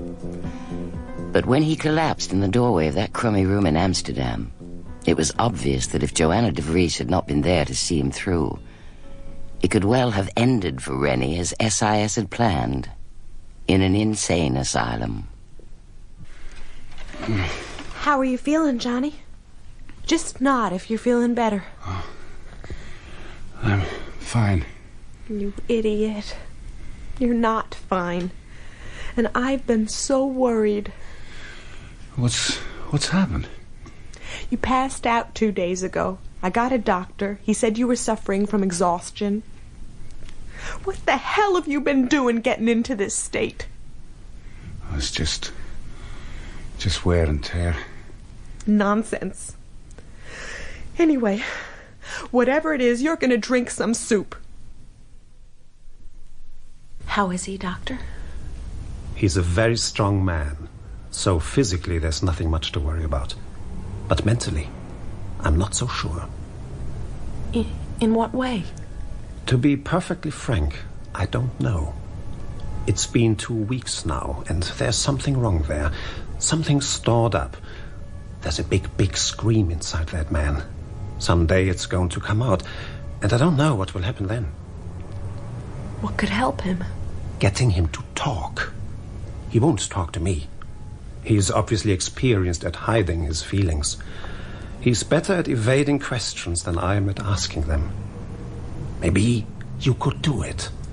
But I don't know what to ask. I don't think you need to know anything.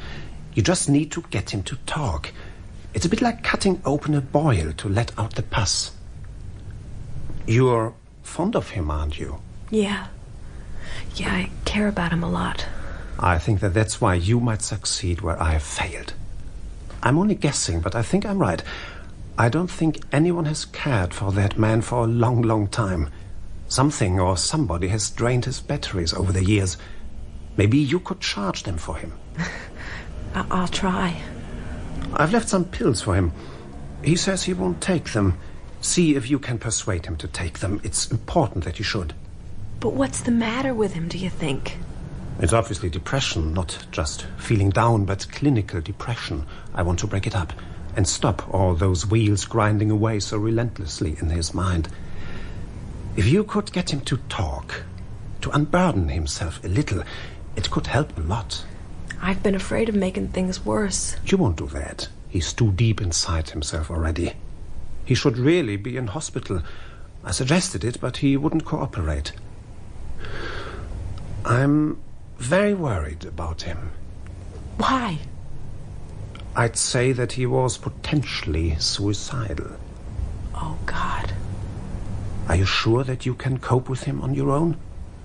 I could consider having him removed to a clinic, whether he agrees or not. Oh, don't do that. I can cope. I'm sure I can. Okay. But if you change your mind, let me know. I won't change my mind. More coffee? No, thanks. Maybe later on. Will you tell me what went wrong, Johnny? I guess I owe you an explanation after all the trouble I've caused. You don't owe me anything, and you've been no trouble. I'd just like to help, that's all. It would take a long time to explain. I was all a bit mixed up. What attracted you to that kind of work in the first place? I wasn't attracted to it. It was a gradual process. You don't just decide that that's what you want to do. They look out all the time for people who could be useful in one way or another. You kind of drift into it. But you must have liked it or you wouldn't have stayed. It's not a question of liking it. You see what's going on behind the scenes and you want to play your part in stopping it. What made you decide to quit? It started with you, when you said how honest I was. The woman at the gallery, Adele Palmer, said the same. For some reason it set me thinking. I realized that in my private life I was honest. Genuinely honest. But in my work there was no room for honesty. I justified that by accepting that somebody had to do what I did to protect society, the public. And for some reason my rationalizing started falling apart. I don't know why. I do. Tell me then. It was the little girl, the Arab's daughter. For you, that was going too far. No, it wasn't just that. In fact, until tonight, I wasn't really sure what the turning point was. What was it, Johnny? Tell me. I didn't like the kidnapping of Said's children. There were other ways of dealing with the problem. And in the end, the kidnapping didn't help in getting Mason back. No, what really brought it home was the incident with the coffins. Not just the sadism, the cruelty, but the fact that they did it to my family. That may sound just selfish, but it isn't. It was a signpost for me that they had too much power. They didn't have to justify what they did. They just had to give an order and it was done. Whoever did it wouldn't have questioned what they were asked to do. It was just a job and they did it. Just like I had done it. So many, many times. They were just obeying orders. Those people who were my masters were more sophisticated than I was. And I guess that I've just grown up. What was tolerable for me as a young man isn't now I'm older. Does it help to have talked about it? It's a relief to have said it aloud instead of it churning around inside my head. It's a nasty world we live in, especially the part you've been living in. And what are we all going to do about it? It's not hopeless. We just have to live our lives so that we are never tempted to do anybody any harm. We have to live quietly and lovingly. On that small farm you wanted? Just enough to get by? Funny you remembering that. But you're right. That is one way. It'd suit me. Truly? Or is it just a dream thing? It's a dream thing, all right, but it's real for me. So why not do it? I couldn't do it alone. I'd be scared. So do it with me. Don't tease me, Johnny. I'm not teasing, I mean it. Seriously. You mean you could turn your back on all your old life? The excitement, the power, the people you know? I've done that already. I've nothing to lose. I've lost already. But On your own, you could see the world. I've seen the world. I didn't like the look of it. I'd love it, Johnny. I've loved you for 49 1/2 days. And it all seems too good to be true. Where shall we have our fun? Oh. We'd have to raise a loan first. Well, I've got all the money we'll need. So where do we go? You say, I'll go wherever you say. Well, I've got 2 passports, one British, one United States, but the American one is the only one I can use, so let's go to your home ground. Okay. Which state? Have you ever been to Vermont? Vermont? No. Let's go there, then. Do you like it there? I've never been there. So, why choose Vermont? A long time ago, I heard a song. I think it was Glenn Miller. It was called Moonlight in Vermont. I've always remembered it, and I've always wanted to go there. My dream, a little farm. Your dream, Vermont. Let's start planning. Do you like me at all, Johnny? Yes. More than like. But, not love. You once said you liked it when I came here, that it made you feel safe. I feel like that about you. I like being with you. And I feel safe with you. Safe from what? Safe from hurt. Safe from the rest of the world. That's not a bad start, is it? He's found what we wanted, Johnny. It's perfect. Who's found what? Oh, it's a long letter from Daddy. He's found us a place in Vermont on Lake Champlain. There's photographs and maps and everything. And even the name is romantic. And what's the name? South Hero. Isn't that great? Let's go and have a board meeting. Should we phone him tonight, Johnny? We could go to one of the hotels and use an international kiosk. Yes, let's do that. He'll be delighted to know you'll be back so soon. There's just one thing. And what's that? I want us to do something before we decide. Huh? I want us to look down the other end of the telescope. And how do we do that? I want both of us to look at it from the other's point of view and say out loud what we think the snags are. Not for ourselves, but for the other person. Well, tell me why we should do that. Because I think there are a lot of disadvantages for you in all this, and none for me. And you ought to think about them before we plunge. I love you, Joanna DeVries. Do you mean that, Johnny? I do. What would be your description of loving somebody? A very simple one. That you would rather anything bad happen to you than to the other person. So, let's be devil's advocates for each other. You start. Well, there are 3 disadvantages for you that I'm aware of. The first is that I would like to ask you to marry me, but I can't. With my funny passport and no supporting documents, we'd be caught at first base. That's unfair on you, and not too good for your parents. Go on. Secondly, you might get tired of me. I'm much older than you, and... Forget that. And thirdly, you might find the life boring. Or too much hard work. And one more thing I've just remembered. We could never be sure that I wasn't going to be exposed. The only part that matters to me is the marrying part. But there's ways of putting these things right, and Daddy might be able to help.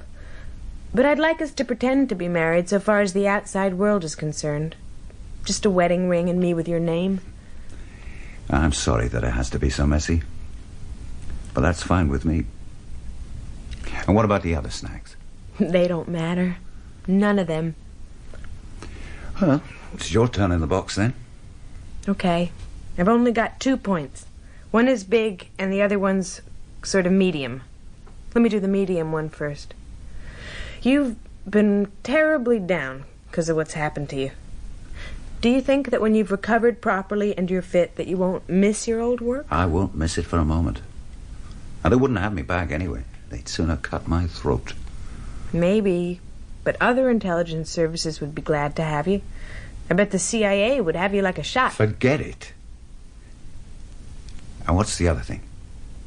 Is there any chance you might still love your ex-wife? No. She's a good mother and a nice lady, but she's not for me. And the girls? I know you love them. Yes. I love the girls, and I'll be sad sometimes when I think about them. I shall miss them terribly. I do already. But I think you're forgetting something fundamental.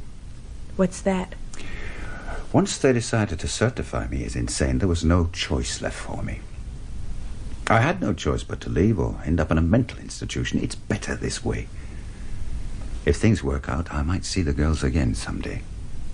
You don't think the SIS, or whatever they're called, would forgive you? No. They're not designed for forgiving. And I don't want their forgiveness. I want you to be so happy, Johnny. Marty Klein is one of the smaller real estate guys in Burlington, and it was he who had handled the sale of the farm. He's in his 60s, very cuddly and very Jewish, and there were tears in his eyes as he told me about handing over the deeds in the joint names of Joanna and Paul Novaks, and of their surprise and delight when he told them there was nothing to pay. The farm had already been paid for by Joanna's father. They were gradually establishing themselves in their new life, when one day...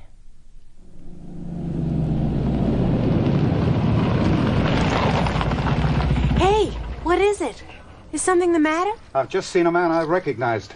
An SIS man. Where did you see him? He was on a Burlington road. There was a traffic jam. I got out to see what was going on. He was a few cars down the line. Did he see you? I don't know. I don't think so. But he came onto the island, and I gave him the slip by Fowler's farm. Do you think he's looking for you? I'm sure he is. They haven't sent him all the way to Vermont for the hell of it. What should we do about it? Can you look after the farm on your own for a few days?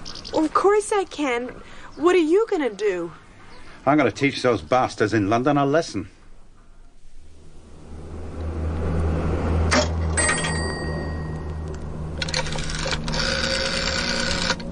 Winooski operator, can I help you? I want the number of an attorney in Winooski. What's his name, sir? And I haven't got anybody in mind. I'd like the name of a man who's just set up in business. You want an attorney here in Winooski rather than in Burlington? Yes, please. Just a moment, sir. I'll check our new numbers list. There's a Mr. Bernstein listed. He's over the dry cleaning store on the corner of Main and Water Street. Yes, sir. Right, Mr. Bernstein. Mr. Bernstein can see you now, sir. Oh, thank you. Through here? Just go right in.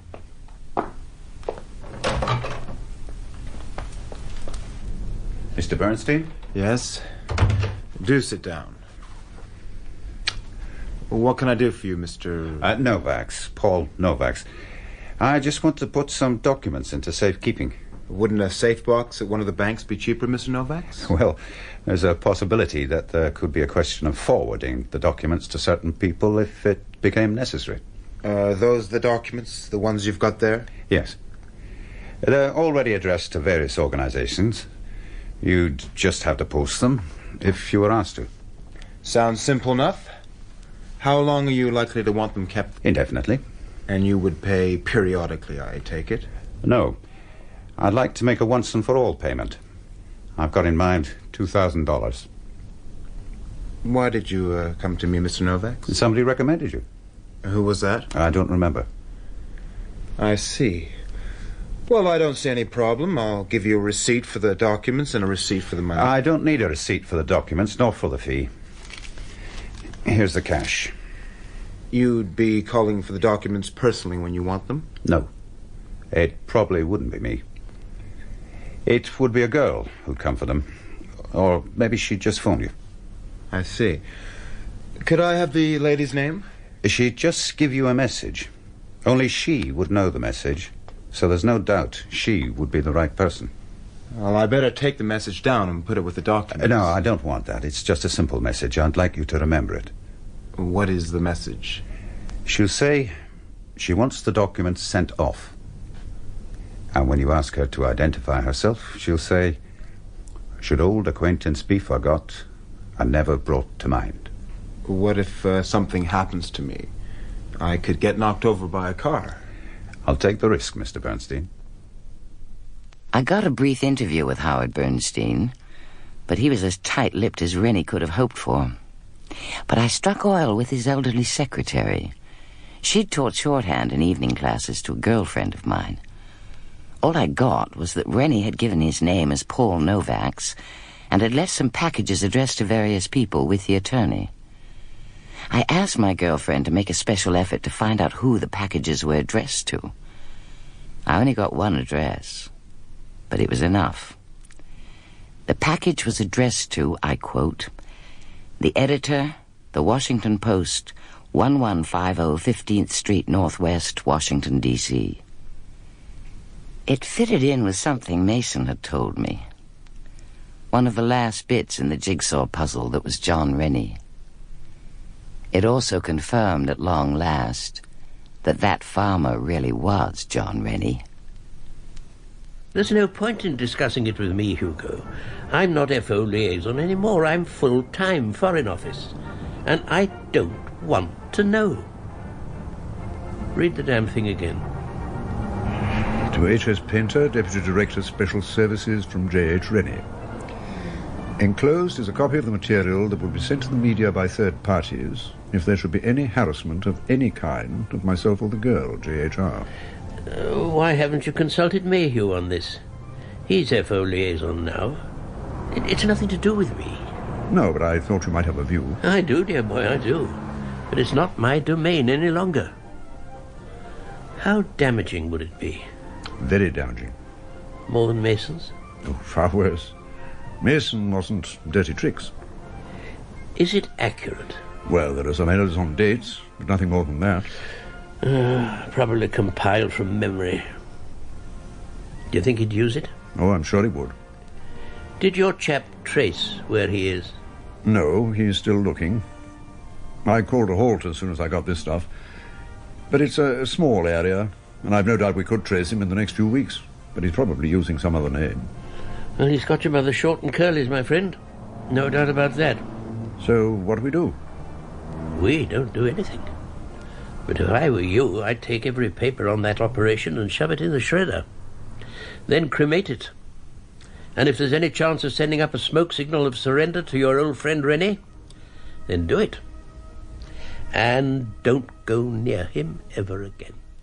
So there I was, back where I started, wondering whether to earn an honest buck or be the good fairy. There were quite a number of things I still didn't know or understand, and I finally decided that I'd confront Joanna and Rennie, tell them what I knew, see how they responded, see if they were worth protecting. I drove up to their place one evening. Only Joanna was there.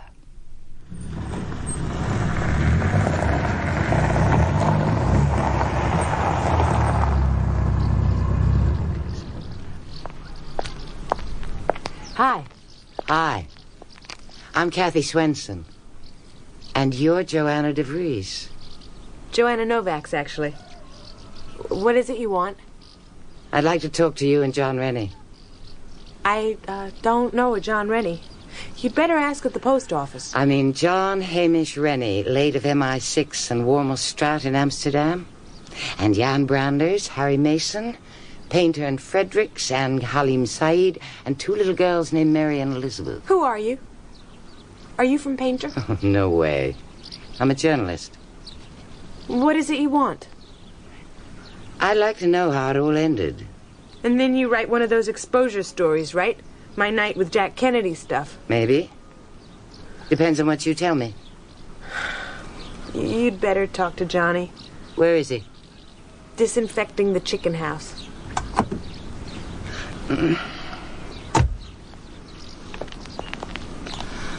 You happy, Joanna? Very happy. Not missing the big cities and civilization? Not missing a thing. Especially what goes for civilization. No regrets? None. Absolutely none. And what about Johnny? Is he happy? Yes. Nothing that he misses? He misses his two girls a lot. He hates those people in London for that. You obviously love him a lot. I don't just love him. I really like him. I admire him. Is that Johnny over there? Yeah, I'd better talk to him first. Wait here.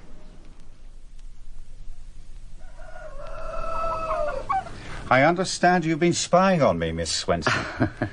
That's a strange accusation coming from you, Mr. Rennie. Why have you been doing this? I thought there was a story, and I guess there was. That's what investigative journalists do for a living. Muckraking? I'd hardly see your story as muck. Why not? Oh, lots of reasons. You did what you thought was right. You're obviously a courageous man. When you came to the conclusion that what you were doing wasn't right, you didn't hesitate. You stopped doing it. 3 women have told me that they admire you. Joanna obviously loves you. Your ex-wife obviously cares deeply about you. Adele Palmer, he's a great admirer still. I wouldn't call that muckraking. But now you're going to write your piece and cut me down to size. That's not like you to jump to conclusions. So what is it you want? I'm thinking of destroying all my notes on you two. I'd like to make sure I'm not being a sucker. How will you make sure? I'd like to ask you a couple of questions. If the answers fit, then I'll be sure. Ask me the questions, then. What really made you resign? Was it anger that Painter could use dirty tricks on you as well as others? I'm still not sure. Obviously, I've thought about it. I suddenly realized that the things I did without thinking for the SIS could be done just as easily to innocent people as to subversives and enemy agents. Now, what's the other question? Can you give me one good reason why I shouldn't publish what I know? Of course I could. You mean because it would do you harm? No, it wouldn't do me any harm. I could make more money than you telling the whole story. I'm not ashamed of what I've done in the past. But you'd have difficulty getting a visa next time you wanted to go to London. SIS wouldn't like you at all. So why shouldn't I publish? What's your reason? It's a personal one. The harm you do would be to Joanna. And she doesn't deserve that. We're not married. I guess, I wouldn't mind, but my parents, it would hurt them. And I guess I would mind, really. We're happy here. And Johnny would be deported. How about we do a deal? What deal? I destroy my notebooks, and you keep me in fresh eggs and strawberries for the rest of my life. Okay, it's a deal. You're a strange lady, Kathy Swenson. And you're a strange man, John Rennie. And that's it. The end of the story. So, about $30,000 straight down the Swanee. And I'll probably end up allergic to eggs and strawberries.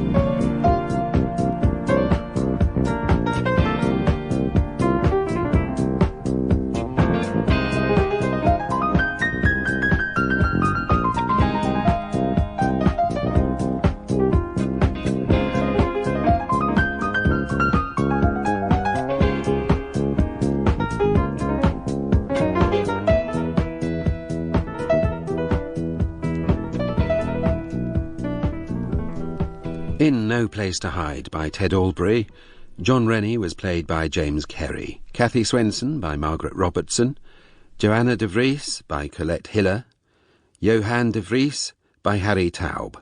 Other parts were played by Ali Rifai, Wolf Kahler, Aaron Swartz, Lockwood West, David Garth, Keith Bartlett, Janie Booth, Carol Boyd, Richard Kay, Susanna Fellows, Peter van Dissel, Charles Whaley, Albert Welling, Michael Jenner, Malcolm Ward, Nerissa Knights, John Forbes Robertson, Ellen McIntosh, William Edel and Peter Aker. No Place to Hide was directed by Christopher Venning.